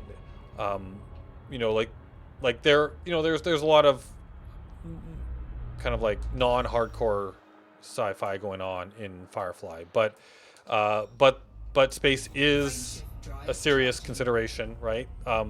It is a character unto itself. And so is the ship, right? And the characters are amazing, right? Like, the storytelling in that show is amazing. Disney is really pushing for quantity. Quality is bound to stuff somewhat in that. Yeah. Well, see, on that same subject, this is why I brought up Firefly, is because I love Firefly. I'm a huge fan of Firefly. I heard there's been some rumors that I've been reading recently that there's a chance that Firefly might be coming back, but that Scan complete. under Fuel Disney, scooping. and that scares me right now. Based on what I've seen happen with Star Wars, it's like, nope. I'd rather Firefly never come back.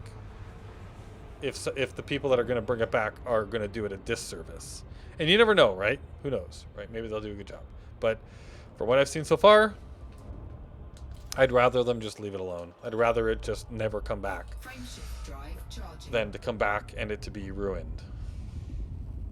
So that scares me a little bit. And I don't know how serious that is. It's just a rumor that I've heard. I think there was a couple of articles that I read that were talking about it. But 2, 1,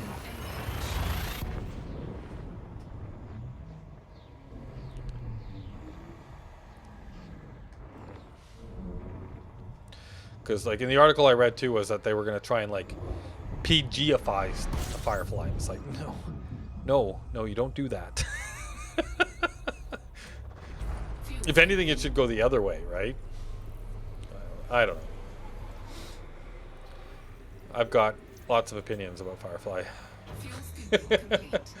Yeah, I had a similar fears with Star Trek Picard, and yeah, it's definitely different. Yeah, it is.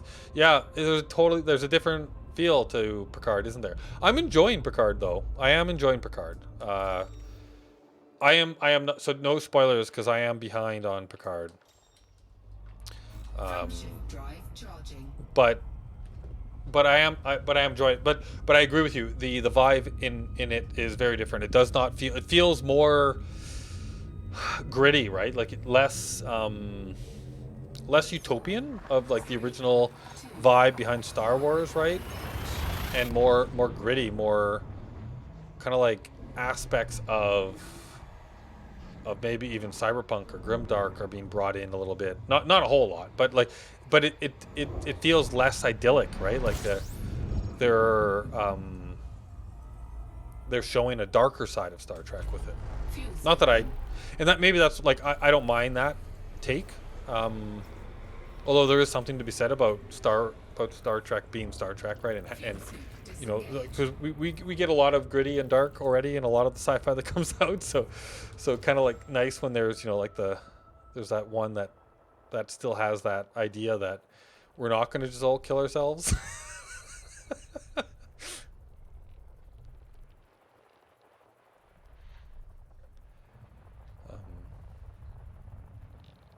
But yeah, I feel like I might have missed.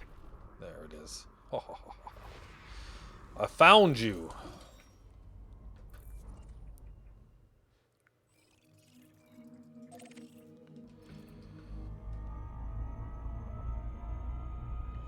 All right.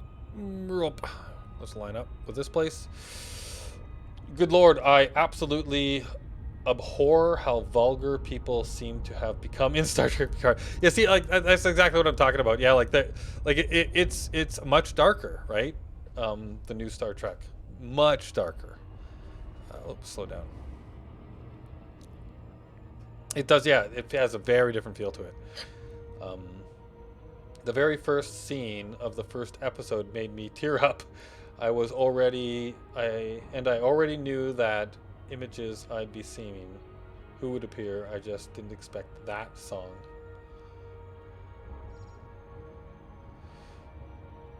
That song. You have to remind me. It's been like the season 1. I'd watched that one a long time. You're talking about like episode 1, season 1. I don't remember off the top of my head what song we're talking about. If it's the one I think that we're talking about, then I definitely agree with you. All right, slow down. Surface scanner. 6 probes. 1, and then.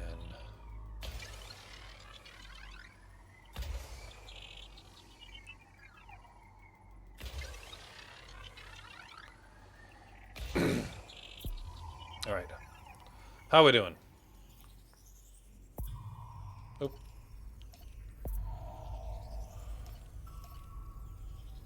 Surface scanned by 50%. We're gonna do it. Come on. Boom. Surface scan complete. Oh, that button, and then I want to go back to the Discover scanner, and then on to the next system. Frameshift drive charging.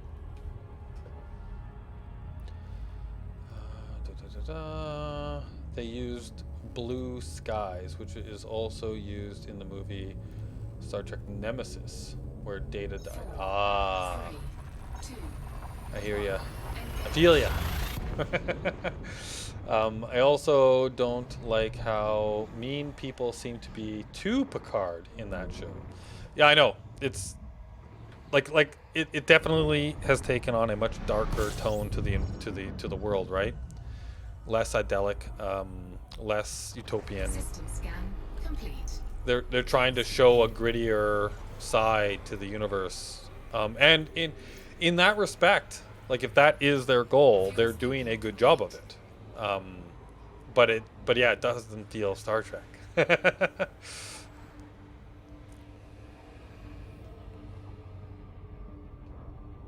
Oh, did I charge my Discovery scanner? I don't know. The ones the TNG song that tears me up every time though is do you guys remember the episode in TNG? It was called Inner Light, where Picard gets scanned by the probe thing and then lives a whole nother life on the planet, and he learns to play the little flute thing or whatever. That song. Whew, that one gets me. I actually went and found it's an old kind of a Scottish song, like goes way back, and I found it on I found the actual original, or not original, but the full orchestra version of the song based on it. It's really good.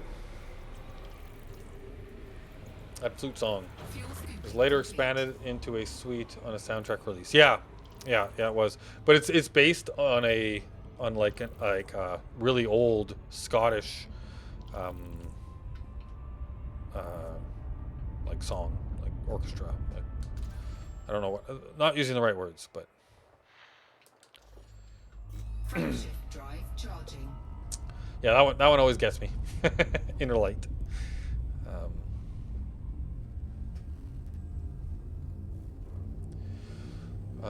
That suite is one of my favorite pieces of music as well. Yes, very good, very good.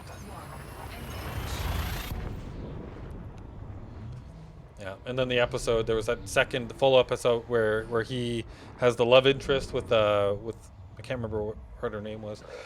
And she had the piano, so the two of them, I think they went and played a duet together in the ventilation systems or in the duct systems, because it had good acoustics or whatever. System scan complete. It's funny what you remember. Those two episodes definitely I Fuel remember. scooping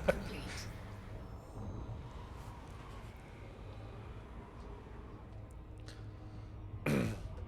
Like again, like very different vibe, right? Like like just thinking about those two episodes and thinking about Star Trek: The Next Generation just in general, right? Like that vibe versus Picard, right? Whoa, very different. Yes, you're right. She was a scientist. Yeah, that's right. She was a scientist. The blue uniform. 3, 2, 1. Engage. I think blue was what, science/medical. Red was command, and yellow was engineering. Or at least in TNG. Colors were very different in the original series, right? Because it was gold was command, and red was like you did not want to be in a red outfit in the original series. Fuel scooping complete.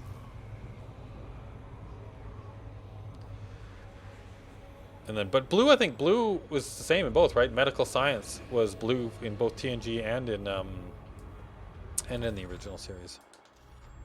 Frameshift drive charging. Yeah, Deep Space Nine was already pretty dark back in the day. Yeah, you're right. Actually, yeah, like DS9 was probably the most the least, I should say, the least idyllic, the least 4, 3, 2, 1. utopian of the series, right? I'd always had some but yeah, even then it had sparks of positivity. Yeah, like they were always pushing for that. Like even when it got like because the Dominion War and all of that, like that got some grit to it, right? But yeah, you're right. It was always on the backdrop of people, or at least the Federation, trying to do the right thing. Fuel scooping complete. Or at least what was considered the right thing from their point of view. Frameshift drive charging. Yeah, good point, Bernie. Yeah.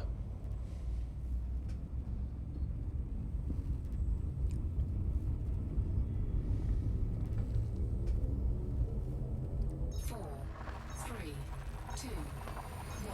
Engage.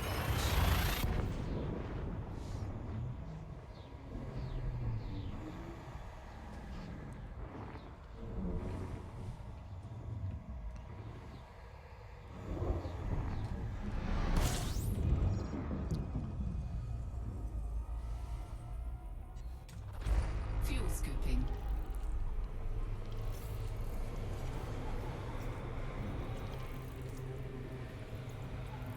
Fuel scooping complete.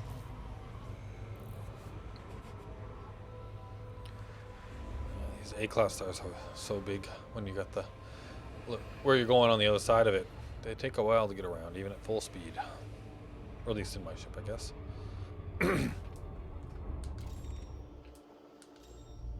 Frameshift drive charging.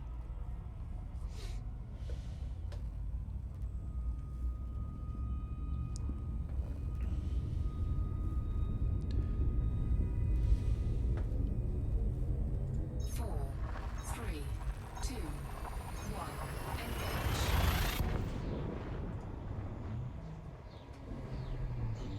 That's why the Orville is objectively a better Trek than actual current Trek. Discovery is also very dark. The Orville is definitely. I watched the first 2 seasons. I think there's only 2 seasons of the Orville, right? But yeah, it's definitely on the positive, utopian, feel good side as well. But I don't know what it is about the Orville. I don't know.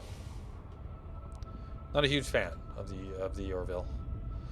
There was some stuff that just bothered me about. Again, I think it was the sci-fi side of things, and I know that Star Trek was very liberal with physics and all that kind of stuff too. But there was some episodes that just drove me nuts, like the way they depicted things. Just like, really. I feel like the Orville goes a little bit more like on the depicting space and the physics of things. Um, I think they lean more the Star Wars route with the like airplanes in space as opposed to spaceships that are in space, right? I don't know. It seems that they seem to have more of that mentality for my liking, I guess. Fuel scooping. I had trouble with it. But I agree with you on the stories were fun, the people, the characters, but it was like it was that aspect of it that bothered me.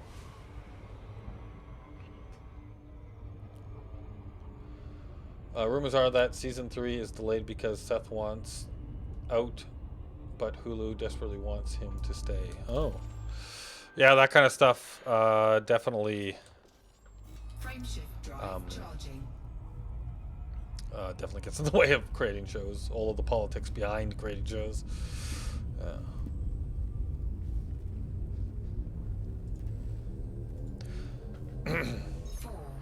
3, 2, 1. Engage. It's nice having some more utopian sci-fi out there, though. And I know a lot of people disagree with me on the Orville, but that's just my thoughts. And I liked it enough, obviously, to watch both seasons. System scan complete. Fuel scooping. Fuel scooping complete.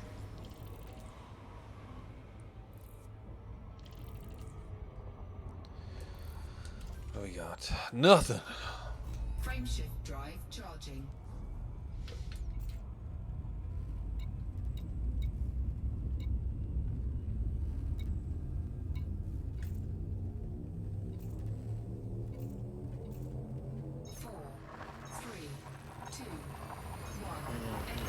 I love it. I love it all around. Had no problems with any of the physics. Yeah, power to you.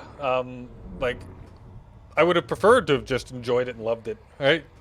I feel like I can be overly critical sometimes with the way, the way that space is depicted. The Expanse has definitely spoiled me. But I've always been a Fuel scooping complete. I don't know, into knowing how things work.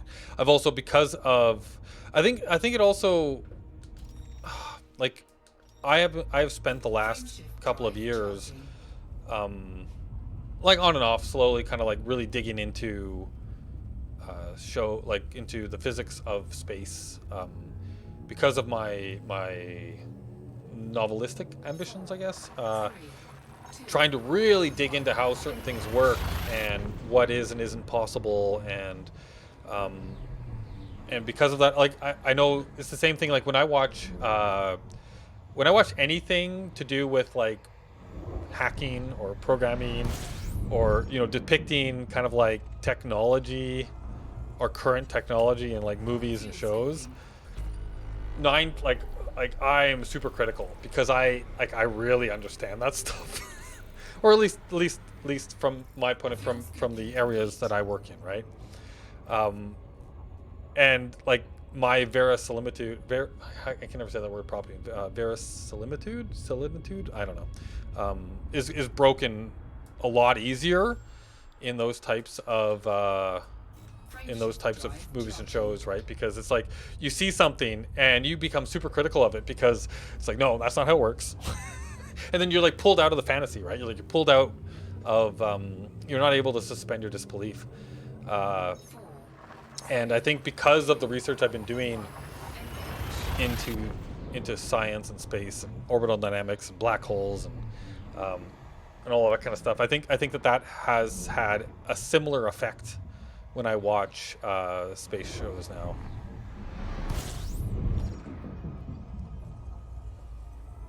And a lot of the times it also does, like, you have to also take into consideration what they're trying to do with the show. But yeah. Fuel scooping complete. As for spaceship physics, I appreciate the Battlestar Galactica reboot for its depiction of that. Yeah, so I again I enjoyed Battlestar Galactica right up until the second half of the last season. Don't watch that. Uh, that's my opinion. I enjoyed it right up until the end, and then yeah, I've got many opinions on that. But Drive charging. I enjoyed the reboot. I liked how they did a lot of stuff in there. Again, it does in most to be fair, most science fiction depictions of space in shows, movies, and stuff tend to treat spaceships more like airplanes than they do like spaceships. Because, but yeah, the close quarter stuff. I mean, even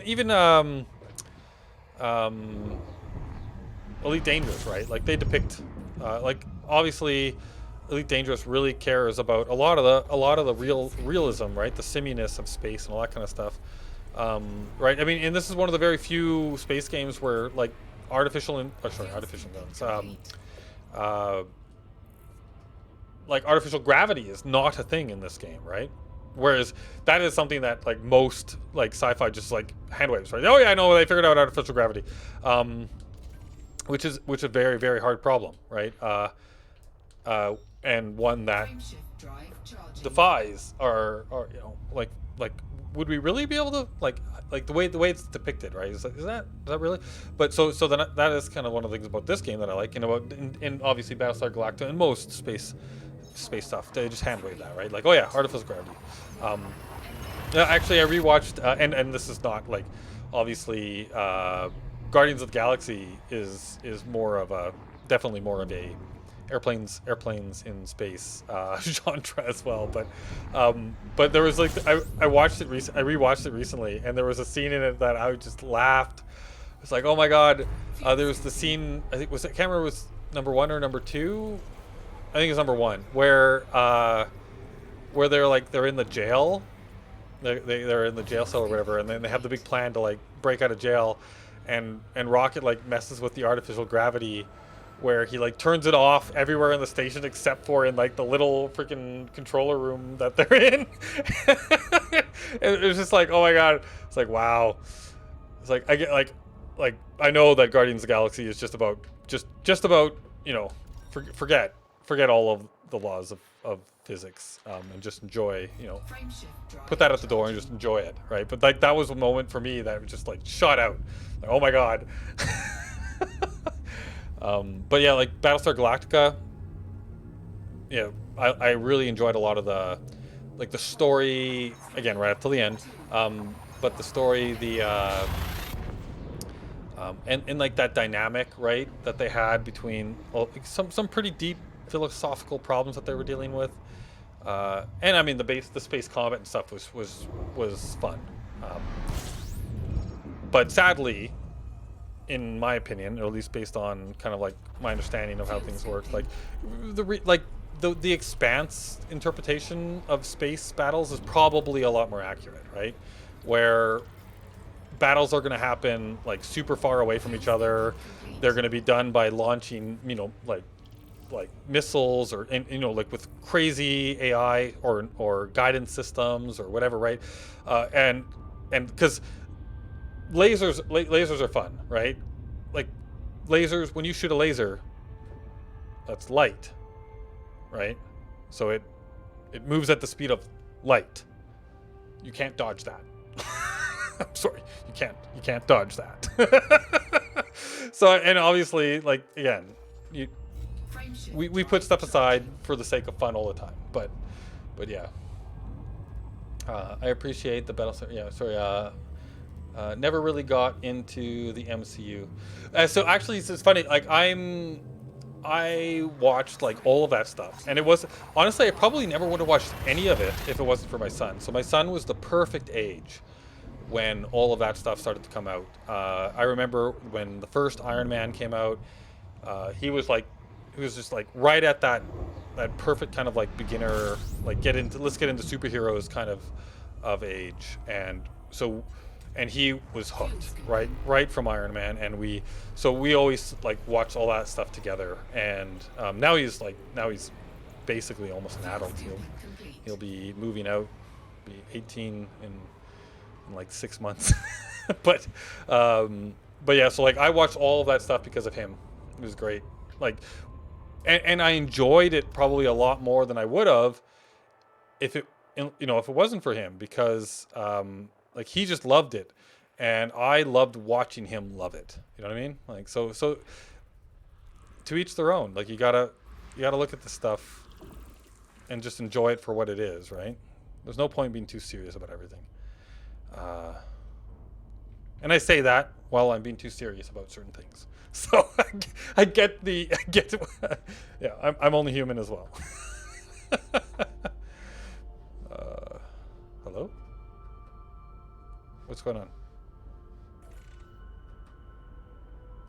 Oh, interesting. All right.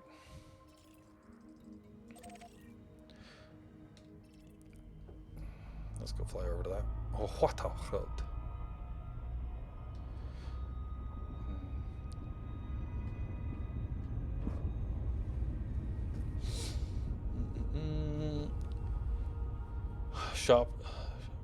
Shoop that whoop. What the? I have no idea what that what that is. Oh no. Okay. Um, the only things I ever watched were the original 3 Spider-Man movies.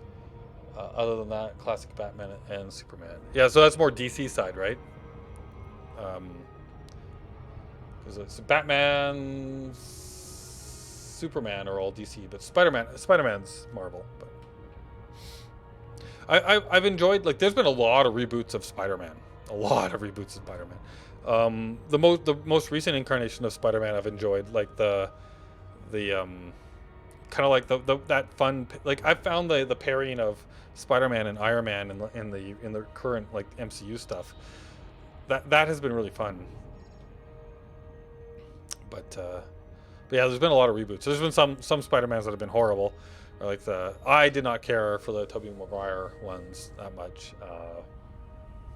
There was one in between. There was one that came out after the Tobey Maguire, like the reboot after the Tobey Maguire, but before the latest incarnation that I actually quite liked. Can't remember the actor's name for that one though. I'm trying to remember, but yeah, Spider-Man's been done a lot. So is Batman, for that matter.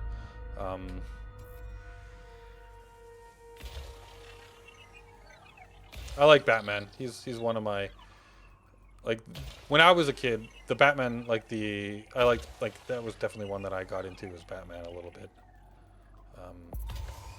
The Michael Keaton Batman movies, or at least the first one, I enjoyed quite a bit. But all the stuff that came after that was pretty bad. And the later reincarnation, right?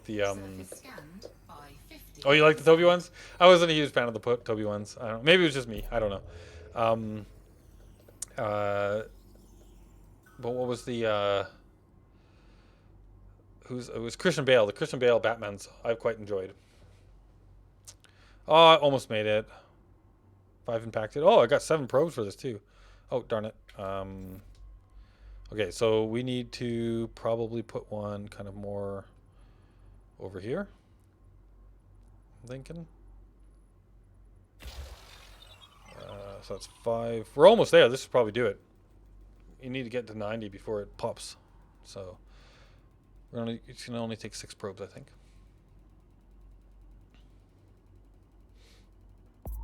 As for Batman, the Bale trilogy was fine. Yeah, I enjoyed the Bale ones, but I prefer the previous ones. The four previous ones. What were? Was there a set between? Because I know, like, the ones I'm thinking of, like, go way back, right? Like, was there a set? What was the set before? Who was the main Batman in the 4 ones you're talking about? I need to remember. Because the Michael Keaton one is, like, goes way back to, like, what?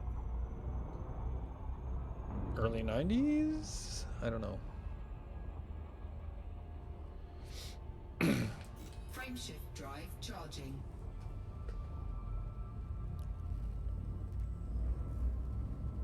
time.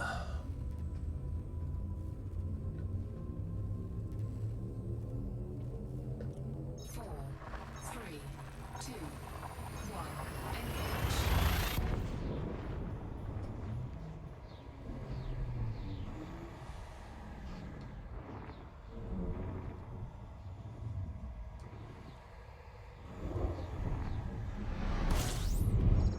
Oh gosh, darn it. Fuel scooping.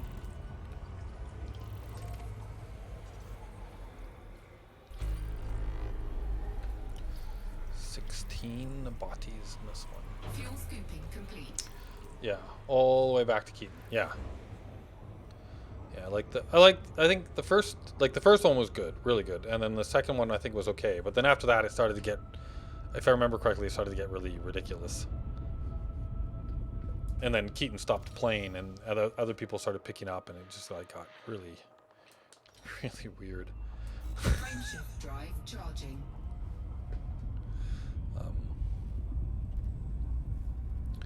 Yeah, but that first, the original Keaton one was, I quite enjoyed that one. But also, like, I was partial to it because I grew up with it. So. 4, 3, 2, 1. Engage. It's like the original RoboCop. I definitely enjoyed that one quite a bit. But then like the ones that came after that were pretty bad, and then the remake was, okay.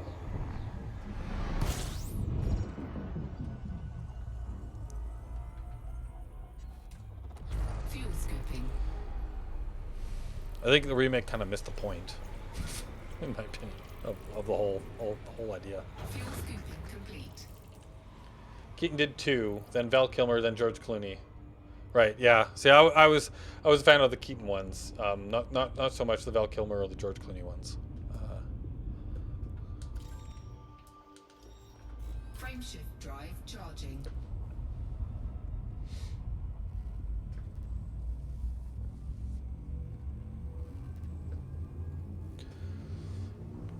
Ugh.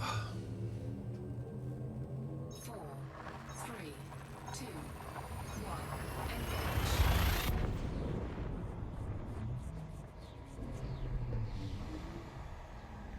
Curious what's gonna happen with the Dune movie. The original Dune, like I love the Dune books. I don't think I've read them all, but I've read most of them. Like maybe the first 3 books or so. I can't remember how many are in the series, but I read Dune, and then I think, I think the 2 after that. But the Dune movie, like I don't know if you've ever seen the original Dune movie. Like wow, that movie is out there. I enjoyed it, but it was weird. But so there's a new new Dune movie coming, right? So I'm curious to see how that one's done. Because it's such a cool story. The whole idea that like an entire galactic civilization, runs off of like a single resource, right? And yeah, really well done. The interplay, the politics involved.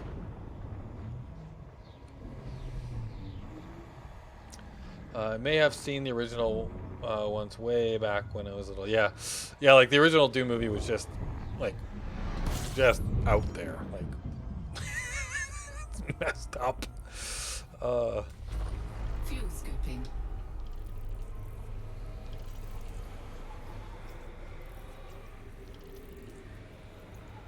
I remember playing the game, actually. There was a computer game. The Dune computer game I remember really liking the computer game. It was like kind of like Command and Conquer, or like the original like Warcraft 1, Warcraft 2 style of play, right? Where it was like that top-down view on the planet, and you had your units that you'd select and you move them around and everything. I remember loving that game a lot. I think the Dune video game came out before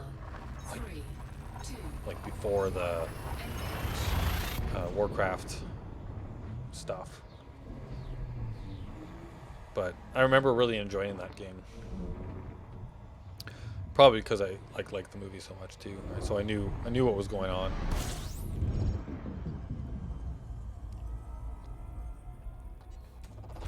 Fuel scooping. That's an old game now, though, man. At least the one I'm thinking. I don't know if there's been more than, but that one was like way back, like 80s, probably late Fuel 80s. scooping complete.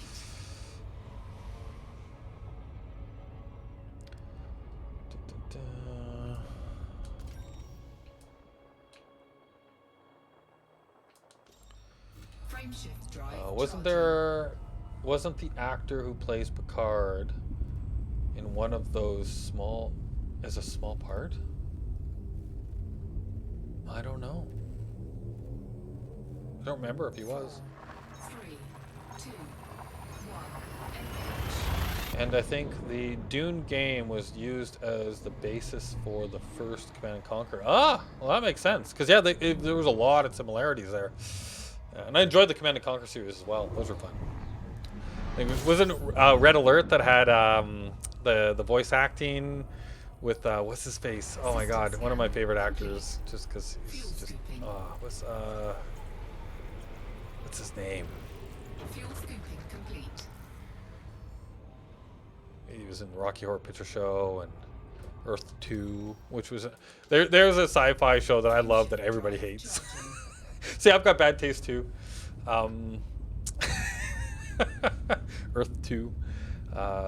Oh my God, never remember Space Above and Beyond. That was another sci-fi series that I loved that most people hated.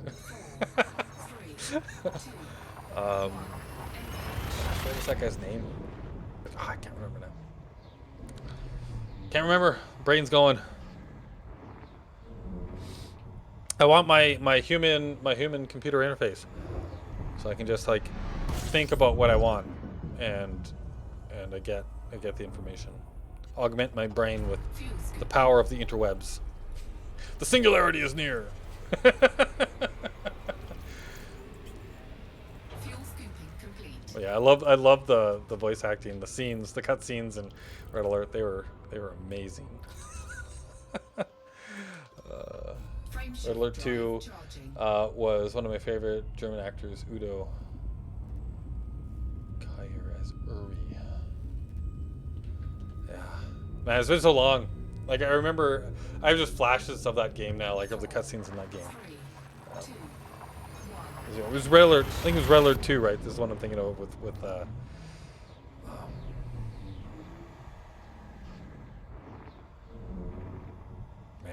my mind's gone blank, completely blank.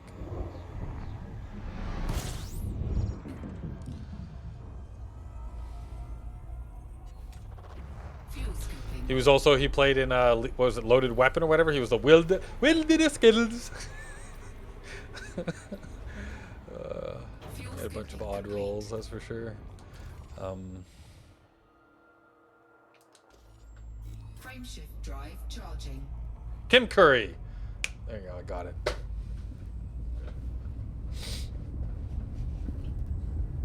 It eventually came to me. 4, 3, 2, 1. Engage. Tim Curry was in the first one. Okay, he was in the first one. Okay. But I don't know if anybody here watches Critical Role. I'm definitely a fan of Critical Role. Up to date with all of it.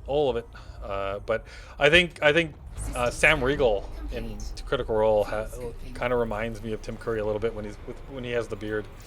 I think there's some similarities there.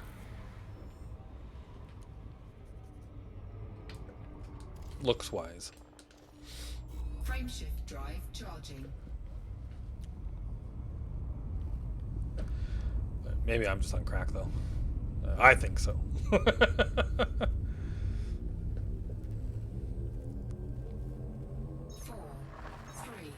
2,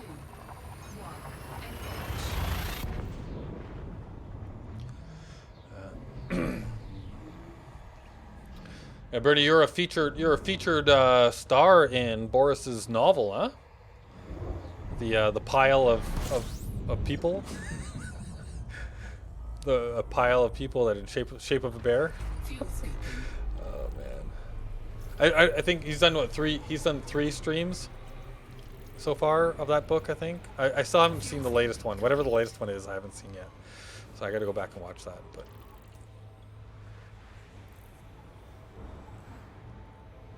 You're saying LOL, yeah, for Tim Curry reminding, like, looking like Sam Riegel a bit with the beard. Sam Riegel with a beard.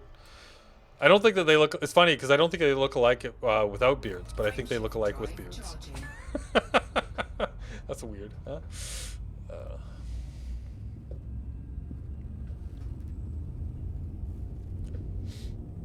Maybe it's more this area of their face that looks similar to me than this area of their face. 3, 2, 1. When the beard equalizes. Haven't seen the latest stream of that either, though. Yeah, okay. No, for Boris's novels. Yeah, okay, yeah. Yeah, that's right. Yeah. Bernie Bear, featured star in Boris's novel. Yeah. I think it's just called Boris's Story right now. Like, the working title is just Boris's Story. Fuel scooping. Yeah. Gosh. Oh, those streams are hilarious. Fuel scooping complete. I love it when he laughs at his own jokes. That's my favorite part. When he comes up with something and he can't stop laughing at his own jokes. Frameshift drive charging. Haven't seen, yeah, I haven't seen it, yeah. I need to refill the tea. 4, 3, 2, 1. Engage. I need to get back before I get thrown into a star. Oh.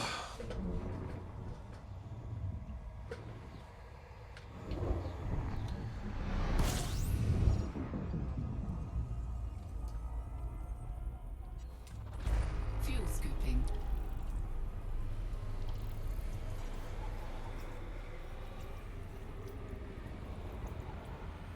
Fuel scooping complete.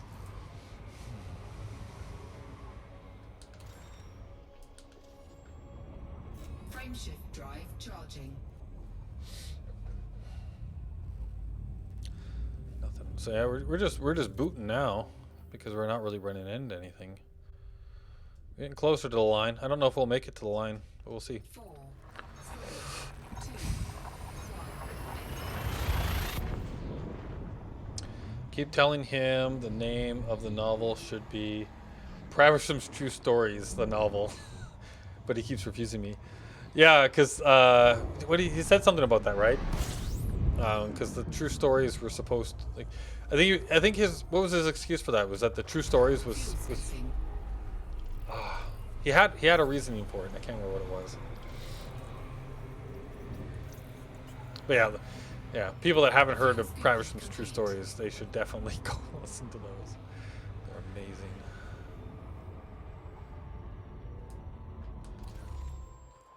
Oh, what do we got here? A water world. Oh, please don't be behind the star. You're behind the star.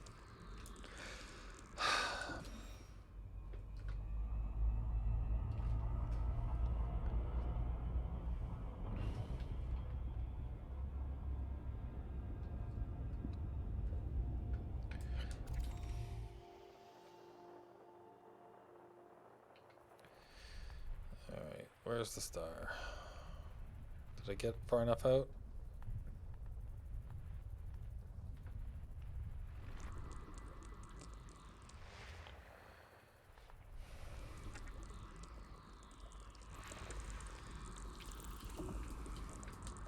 Alright.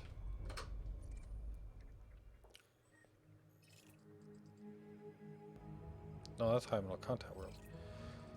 Is this the water world? Ooh, a ringed water world. That's gonna be purty.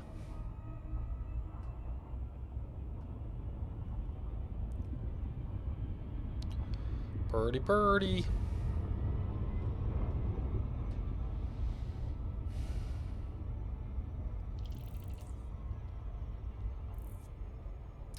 A little bit of a ways out. Not too bad.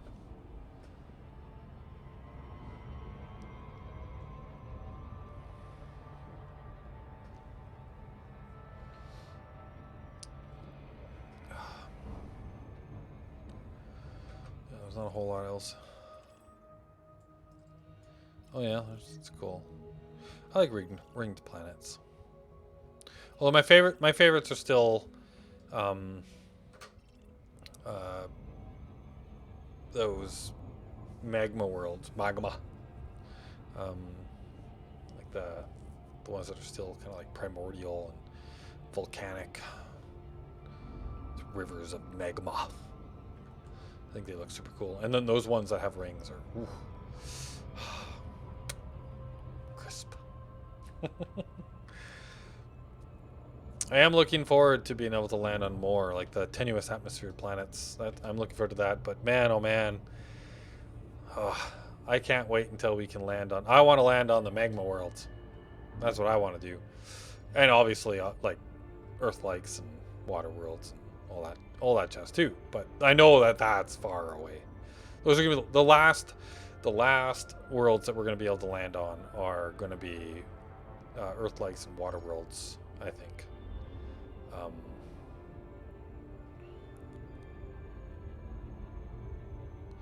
Okay, let's try to come at this one from up this way. So we have the rings. There we go.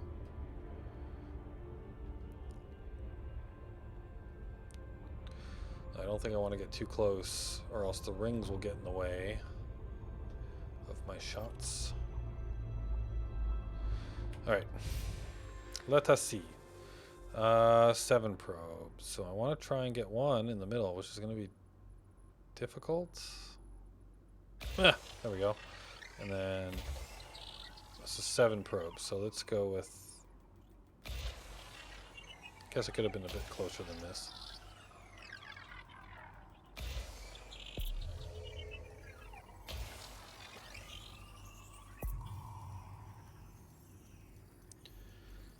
The last one we probably want to be a little bit not so far off.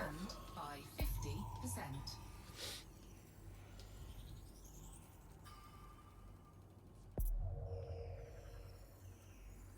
Oh, yeah, that's too far, huh? Ooh. Let's try kind of push. Is that going to be enough?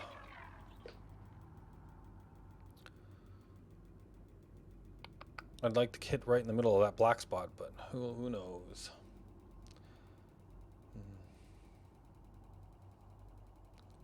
Bless ya. Yeah, did it. Complete. And might as well. Why not? Let's fire one at the rings. I don't know if getting this data is sold or helpful in any way. Oh, is there Surface 2 scan sets of rings? complete.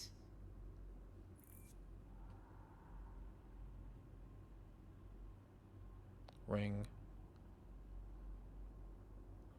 Miss. No, I don't think so, huh? Interesting. Maybe I have to get closer for that to work, but...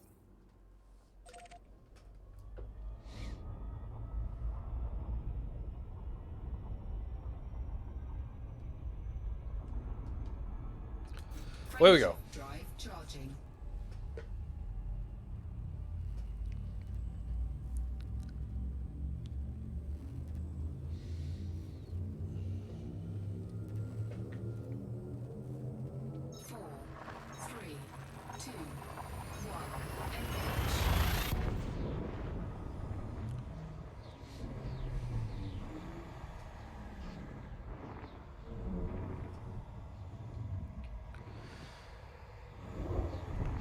I wonder what the have to look at them. Oh my goodness. Fuel scooping. Look at the galaxy map. I guess at the end of the near the end of the stream. See kind of where I think the halfway point would be. So I don't think we're there yet. And we've got what 5 days to New Year's? 1, 2, 3, 4, yeah. If I was to stream every day, the next 5 days, 3 hours apiece. Is it possible? Is it possible? So I don't even think we're at the halfway point yet. Nowhere near. I'm not sure, but we'll see. No, I don't think we're anywhere near. Because what? The journey started off being... how far away is Beagle Point? Fuel scooping. Is it 65,000 light years? Fuel scooping complete. Going straight there from like through the center of the galaxy. Frameshift drive I charging. have to look that up, but because we're at what 40, 48 or 40? 4, I don't know. 3, 2, 1. Because if it was 60, then we would need to be 30 away before we're considered halfway there. And I think it's more than 60, so it's probably more like, if it's 65, then we're what, 30, 32, 33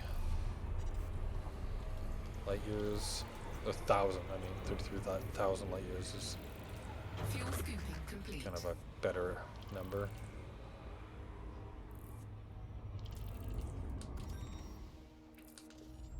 Frameshift drive charging.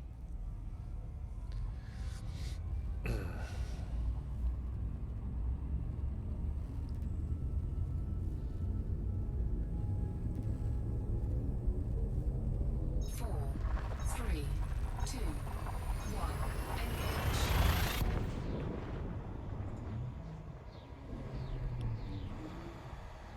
Oh. Hope you're all having a good holiday season.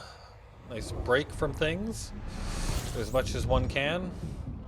That is, if you get breaks in this period of time. Fuel scooping. Not everybody does. This is my first break in a couple of years. I'm enjoying it. Fuel scooping complete.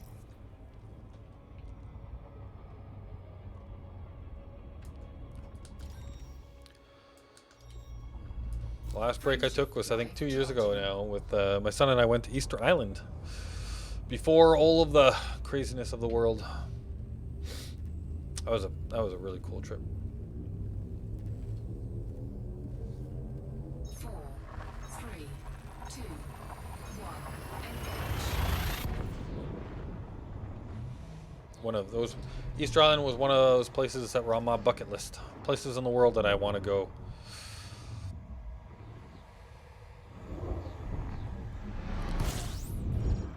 My son picked it though, so that was cool. Showed him a list of, basically showed him a list of my bucket list. And like, what do you think any of these places look cool? And he picked out Easter Island. And we both really loved it. Fuel scooping complete. A lot of fun, cool place, interesting history, neat stuff.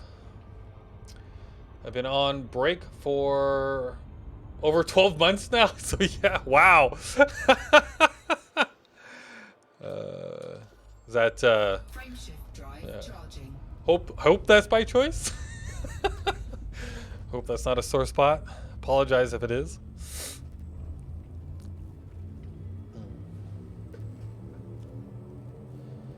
Four, three, two, one.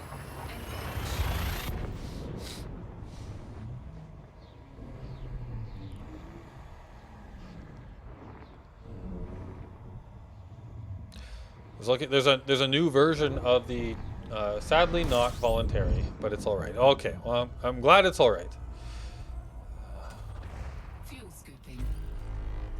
Longest I was there was maybe 3 or 4 years ago now, Fuel scooping complete. maybe more. I don't know, 5 years ago. Can't remember. But I did have a period where I was out of work for about 3 months. That was the longest I've had between contracts, and that was definitely like, what's the word I'm looking for? Stressful, Frameshift drive charging. because it was unplanned.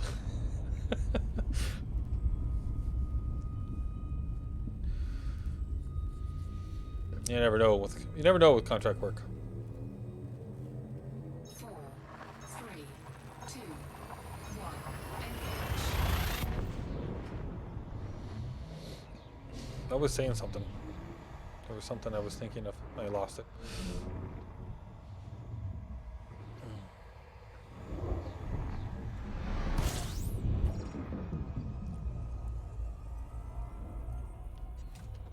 Fuel scooping.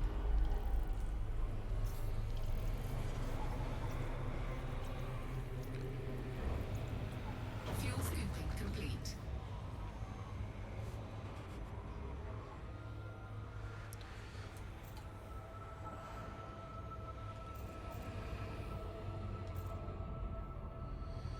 All right.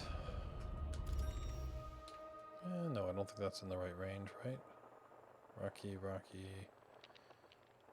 Nope. Not in the range. Frameshift Right on the edge. charging. Right on the edge.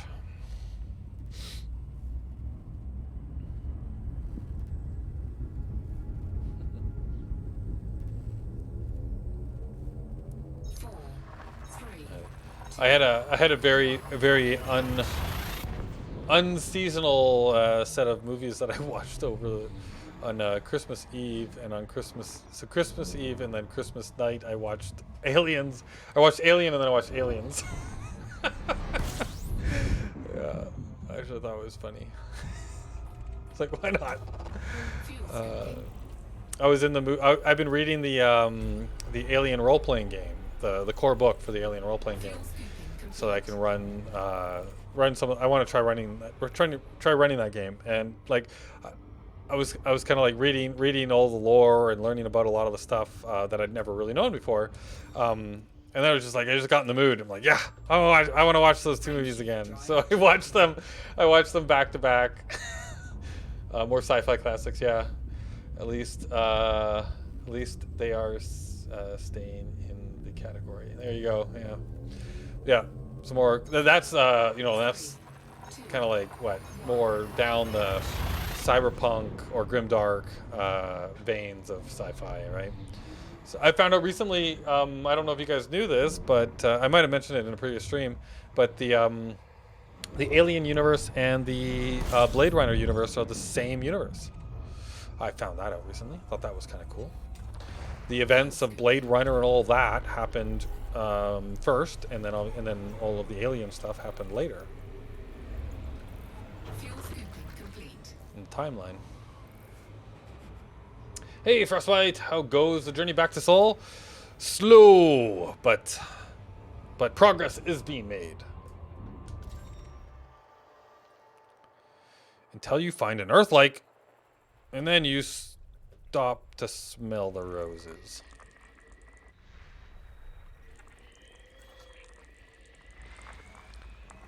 Or it tricks you into scanning a rocky world, Frameshift and you get drive upset charging. about it, and then keep flying and make progress.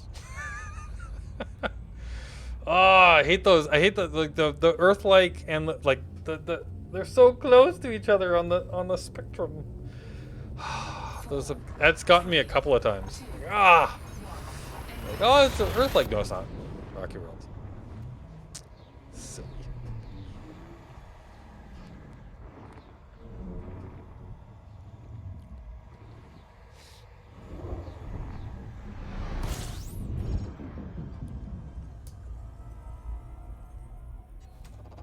Fuel scooping.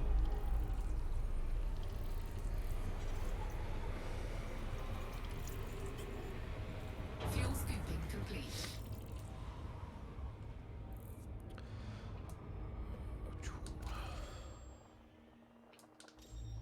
Frameshift drive. Oh, really? Yeah, really. Knew they connected the Alien franchise with the Predator franchise, but I didn't know about Blade Runner. Yeah, and I don't know, like with the Predator one, I don't know if they recanted that or not. I'm not sure, but yeah, like I read that. So I was reading the lore of the Alien universe, and then I went online and I found like a timeline thing because I was trying to like dig into it a little bit more, and then I found a post where somebody, or like in the lore, like at the wiki or whatever, somebody had mentioned that the Blade Runner universe and the Alien universe were the same universe. I'm like, what? And so I looked it up, and I guess there was Ridley Scott actually confirmed it a couple of years ago that the two were the same universes. Fuel scooping complete. And so that's cool. It's a neat crossover. Frameshift drive charging. Yeah, so the Blade Runner stuff is the precursor, right? Like all the stuff that happens there with the what do they call them? Replicants? No. What's the name of because I know in they have different names in the Alien versus the Blade Runner universe, the artificial life forms, right? But they're basically the Blade Runner Alien, the Blade Runner AIs are like the precursors to the ones that are in Alien. System scan complete. Fuel scooping.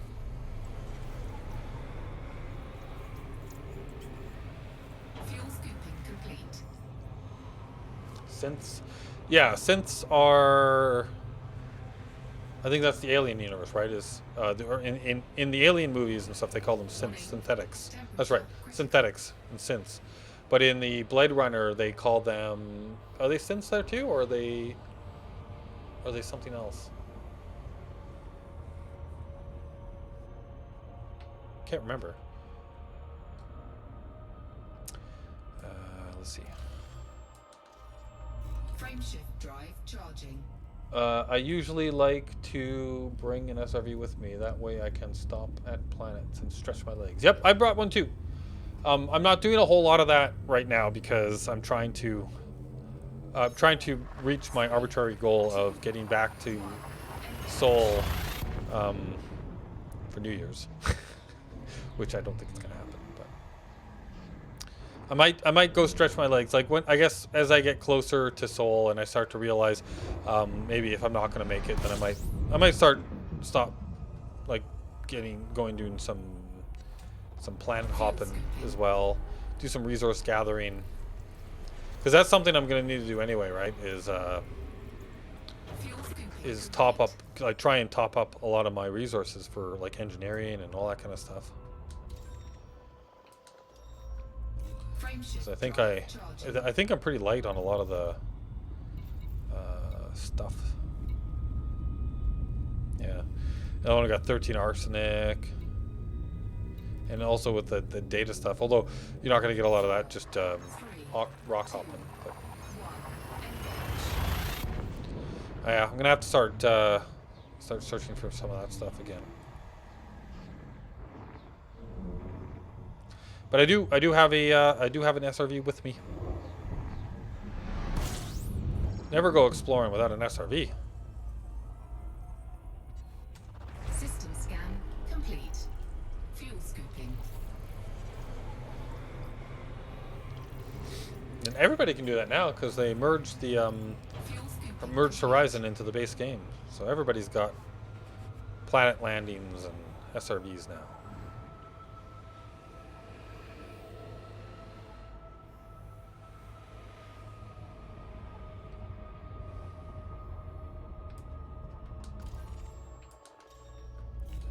How are we doing? Getting close to when I thought I was going to be stopping, but oh yeah, we're still a little ways away from the line. Don't think I'm going to make it there. I was hoping to be maybe here by the time the stream ended. 3, 2, 1. But I think we found more. Like I found a few water worlds. I don't think we found a Earth-like. I thought we found an Earth-like, but it tricks me. I think the only thing that we found on this leg so far is some water worlds.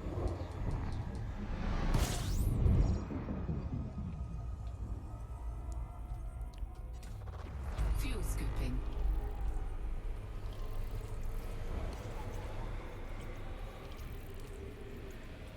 Fuel scooping complete.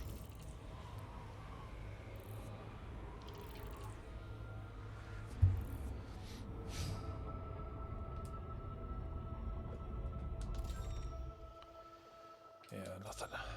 Frameshift drive charging. Nothing. Wasn't multi-crew also part of Horizons? Yep. Yeah. So basically, I think there's only one version. There's only one version of Elite Dangerous right now, until Odyssey comes out next year. Everybody has everything. So if you have the game, you have all the things. Multi-crew and planetary landings and engineers. Engineers was also a Horizons thing. So all of those things are now available to everybody.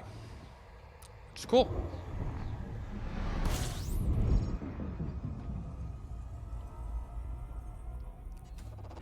Fuel scooping.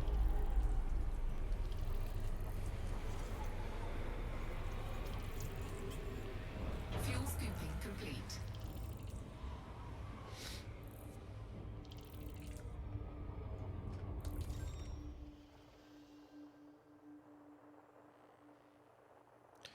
All right, another water world.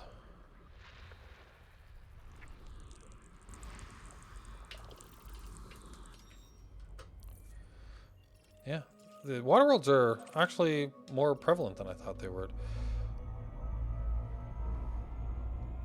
This one's pretty close too. Have to keep an eye on it or else I'll overfly. Loop of shame.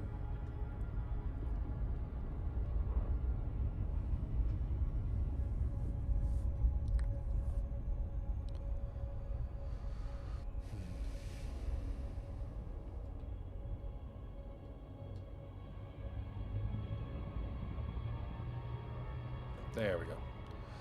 Let us not shame the loop this time. Yes, it was quite nice when they merged it.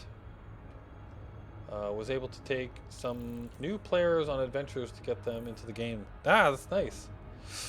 Yeah, like just being able to land on planets is like so cool, right? But even the engineers and things, like that's I guess more complicated content and stuff. But yeah, just being able to land on planets, that's so like, oh yeah, good stuff. Yeah, and multi-crew, I think, yeah, that would definitely have added, especially like if you're trying to introduce people to the game and stuff, like just letting somebody drop into your session, maybe like in your ship, right, and then you can have them like on the guns, and it's probably a lot like they don't have to worry so much about the flight mechanics and all that kind of stuff. Probably makes it a lot easier to kind of like, hey, like here's the game, you know, this is how it kind of looks and works. You just take a gun, right? Learn the mechanics of that. Kind of get introduced to the, you know, that aspect of the game. Surface Try scanned this. by 50%.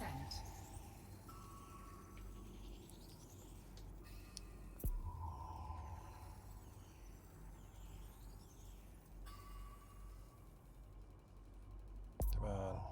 Surface scan complete. Efficiency bonus. All right. Back to the scanner.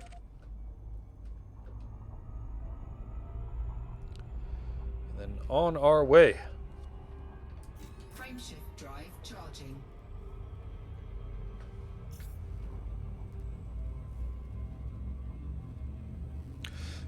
I still remember my experience with the game for the very first time.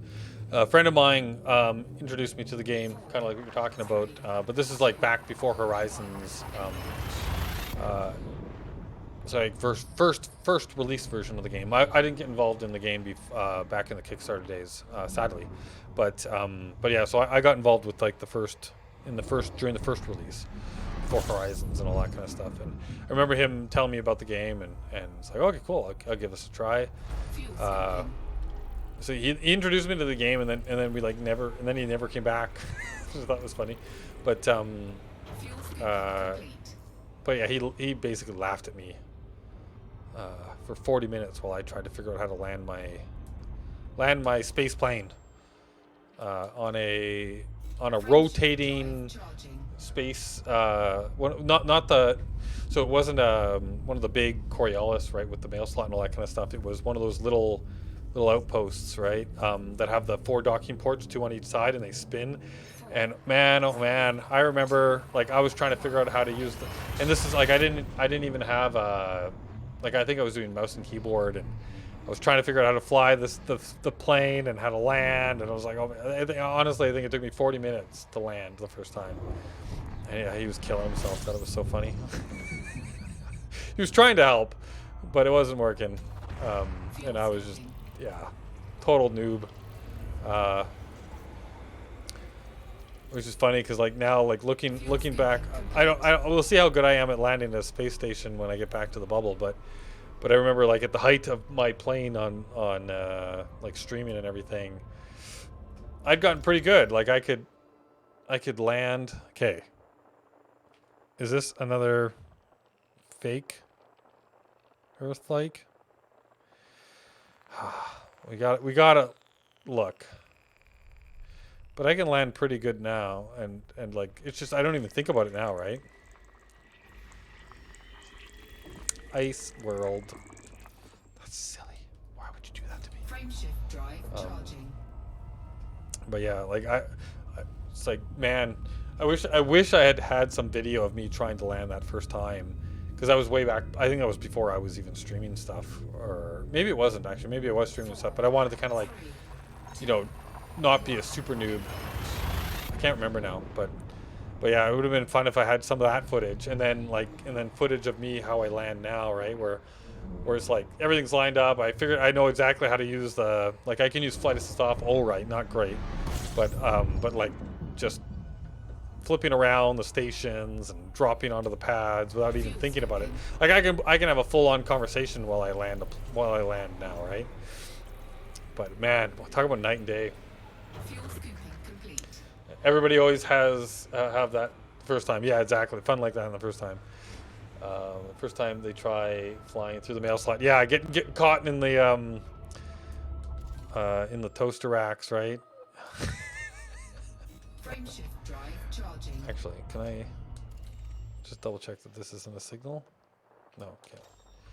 Frameshift drive charging. Get caught in the toaster rack. I remember even after I've been flying for a while, I remember the first time I ever flew a cutter, right? So a ship that was that big, was in one of the beta releases, right? Like during the beta, for one of the Horizon releases, I think, and because everything was like 10% of the normal price, I was able to buy a cutter, and I think I was like the first time I flew a ship that big, and I tried to fly in through the mail slot.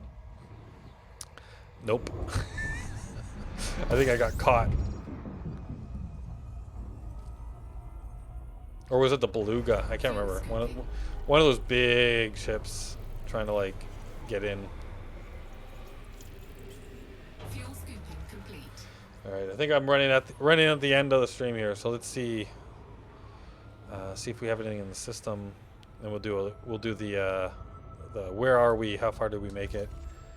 Look at everything.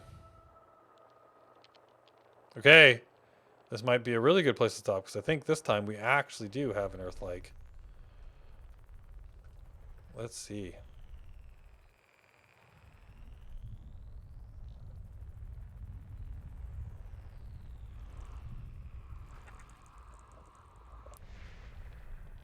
I think we're up here. I got 21 items in this system. Yes! That's a good way to end the stream, I think. An Earth-like world. All right, let's fly out to that. Oh, it's a bit of a ways out too. Of course it is, huh? It's orbiting the second star.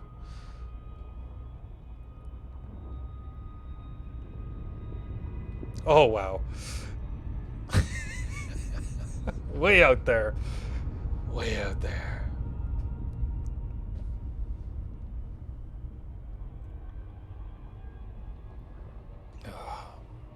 Second star to the right. Straight on till morning.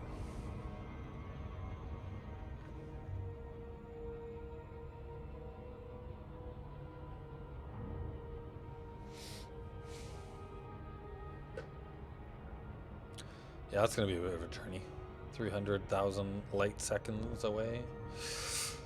It'd be nice. I know, like a nice upgrade to a frame shift / hyperspace drive would be the ability to, so like when you pop into a system, you still pop in at the biggest star, right? But it'd be nice if there was like maybe a mode where you could lock on to, maybe not like you know, because you know how the fleet carriers, right? You can pop in, I think, like right at a planet, right? Wherever you want, you can pop around.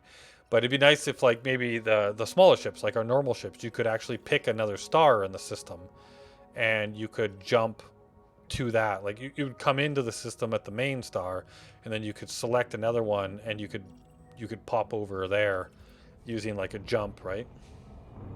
Some other way. That would be cool. I'd like that. I don't know if they'll do that, but that'd be nice. That'd be a nice quality of life. Damn, 300K. Yeah, exactly. It will probably take a hot minute to get there. Yeah. Yeah. Yeah. Yeah. Yeah. Yeah. Yeah. It's going to take a little while, but it's an Earth-like. I mean, if it was just a water world, I probably wouldn't bother, but it's an Earth-like. We got to go out there.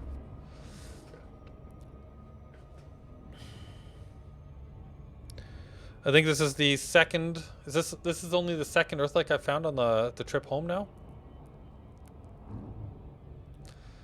Yeah. 300,000? How long does it take to get to a 300? So are we looking at like 20 minutes? I don't know. It's like what's it's an hour trip to go to Hut and Trucker. What's the name of that system with the Hut and Truckers? Get your free Anaconda. But that's like an hour, right? I think that one's like an hour, and I think it's like a million light seconds out, something like that. Like it's pretty far, or maybe it's even more than that. 10 to 15 minutes, yeah, maybe. Yeah, it's gonna take a little while.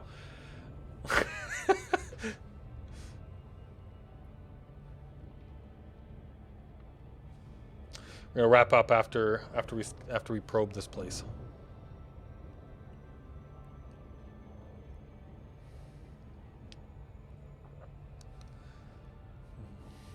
Oh, it's midnight in the UK.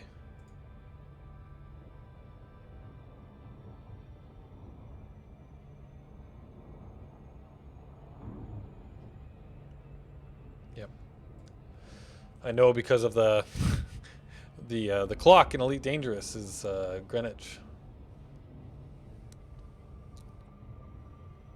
Top right there.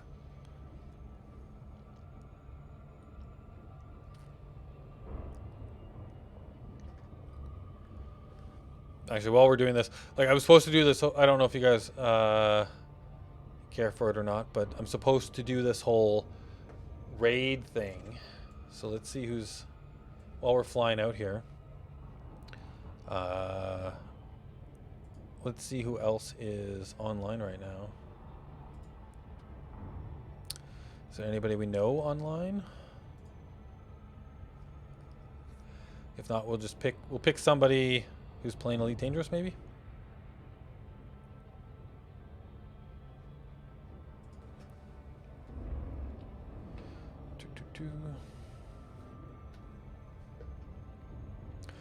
Mir's not here to save me this time. So I don't know who we should pick, but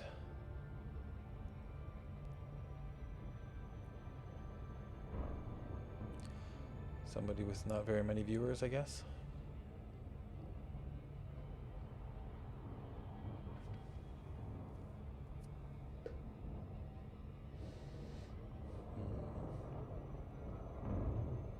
If anybody's got suggestions, let me know.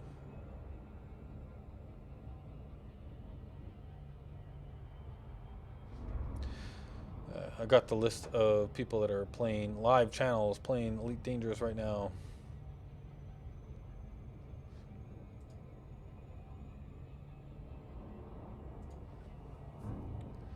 Long system travels like this is where it's nice to be playing on desktop instead of in VR. Yeah, I agree with you on that. I'm bad at suggesting things like these, so I'll abstain. Okay, Mir. Right. And what was the command again? It was /raid or whatever. Twitch raid. How to raid on Twitch.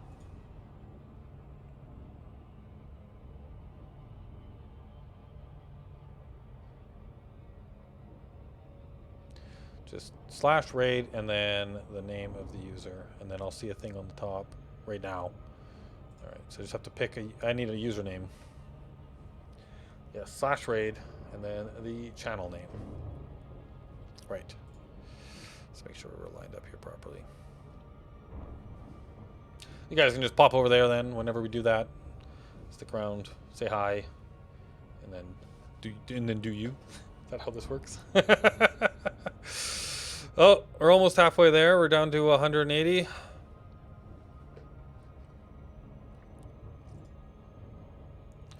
I'm just going to pick a random person.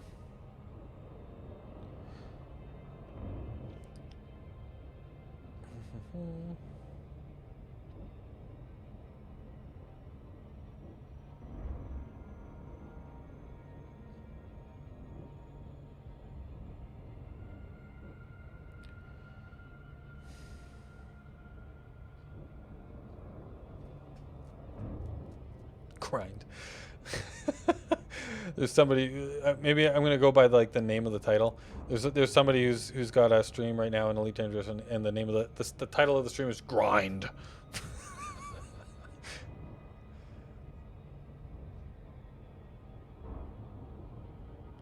There's one called Flying My Spaceship. What will we find? Playing Elite Dangerous because I want to. I like that. Somebody who's looking for a Guardian FSD booster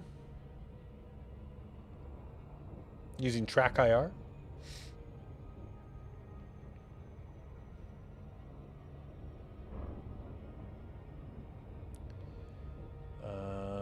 VR lasers will light your way. So somebody in VR, I guess.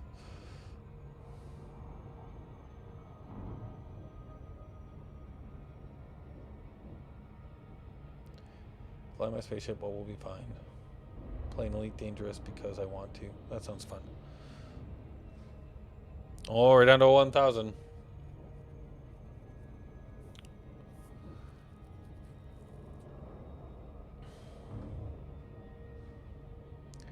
Jackhammer Slam. All right. Well, we'll see. We're almost there. Then we got some time left anyway. We gotta get there. We got to probe the planet, show our progress. We're almost there. Under 100,000 K now. Heading to an Earth leg.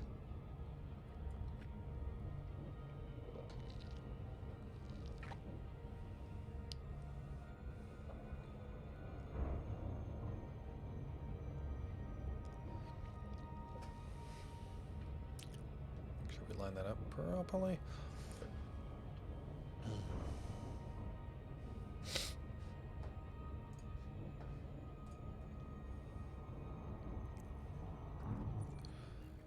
Yeah, we still haven't picked up anything else. I think there was a lot of bodies in this system too. So I don't think I'm going to scan them all.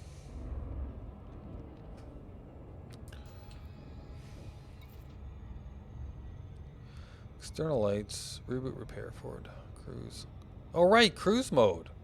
Forgot about cruise mode. I haven't tried that.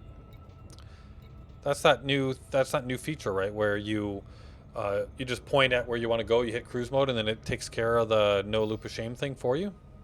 Is that right? Cruise mode. Yeah, Miro, that's the thing I was telling you about. I think maybe they would just put it on. Maybe you don't need a component. Maybe it's just everybody gets it. I think that's what cruise mode is. It's the point at your thing and then activate cruise mode. But what it does is it whoops. So like you see right now, I'm at max speed, right, flying at this thing. So I think if I go into cruise mode, it would put it in the right in the center of the like your optimal speed thing, right? I think it would just do that, and it would maintain that. I thought you need to install a new module for cruise mode. I thought so too, but it doesn't look like it. Looks like it's just part of everybody's ship. I guess I could give it a try. I don't want to do it right now, though, because that would slow me down. Oh, there's cruise mode here. Flight assist cruise mode. Rotational correction cruise mode. What does that do?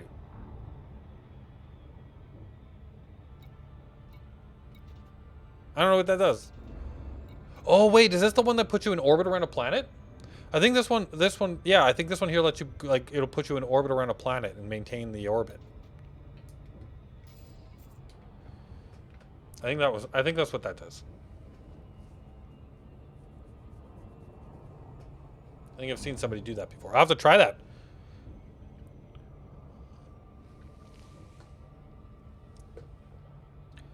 What does that do? A question for the next stream. Yes, we will answer all of these questions in the next stream. Perfect. Watch out. Anubis is going to press that button and then the ship will explode. Hey, look, a fancy new button. I don't know what it does. Let's press it. Self-destruct initiated. T minus 5, 4, 3. Yeah, I should try get Astra working again for the next stream, so that if something goes wrong, we can blame her.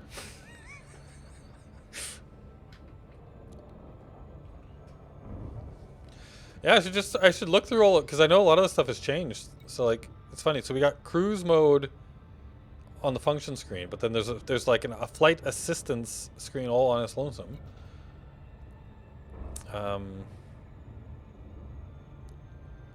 Interface brightness, display clock, orbit lines, sensor scale. I should turn that on. Gun sight leading mode, pre-flight checks. All right, we're getting there.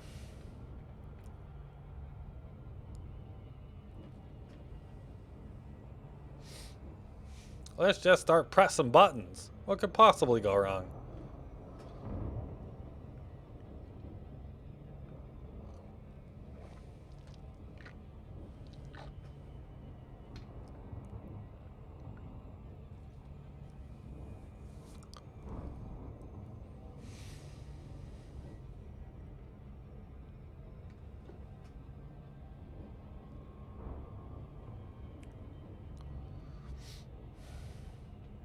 Here we come.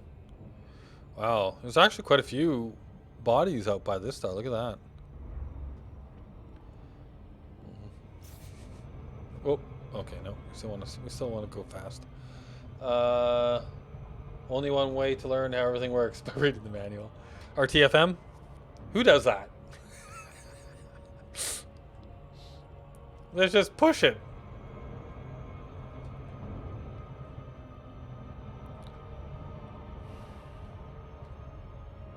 Oh no. Ah. Loop of shame. After all that. Loop of shame. I should have used the button.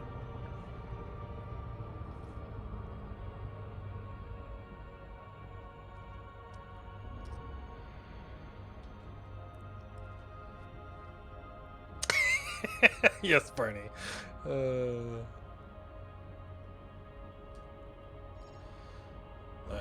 Let's go scan this beautiful Earth lake.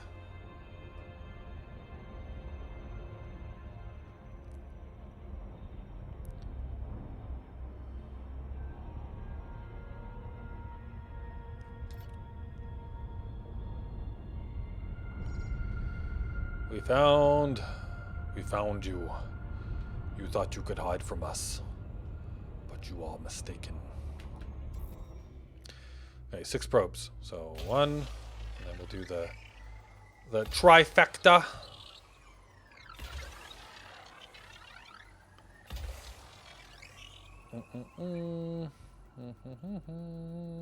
There. Let's see how that works.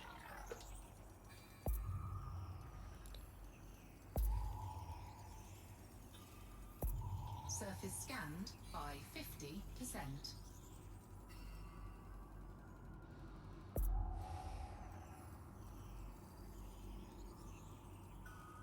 Ugh. 88. Oh, that's always... What a pooper. Okay, we'll put it over here. How many have we used? 5. Okay, so this should... right there. This should give us 2%. We just need 2%. 2%.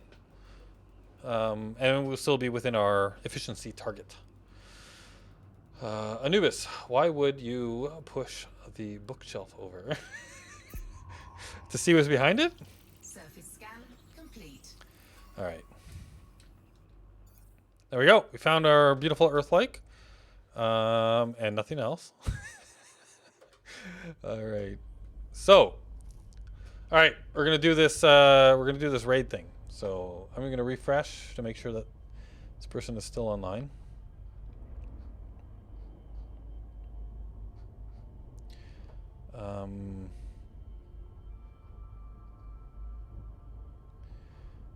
Do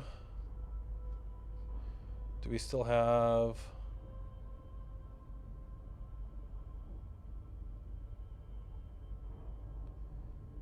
Fly my spaceship. What will we find?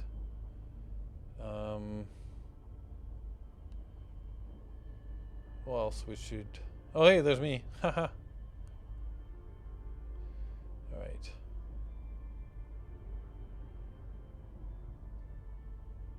Out past Beagle Point. Should we go out past Beagle Point? Here we go. We'll raid somebody who's also way out in the middle of nowhere.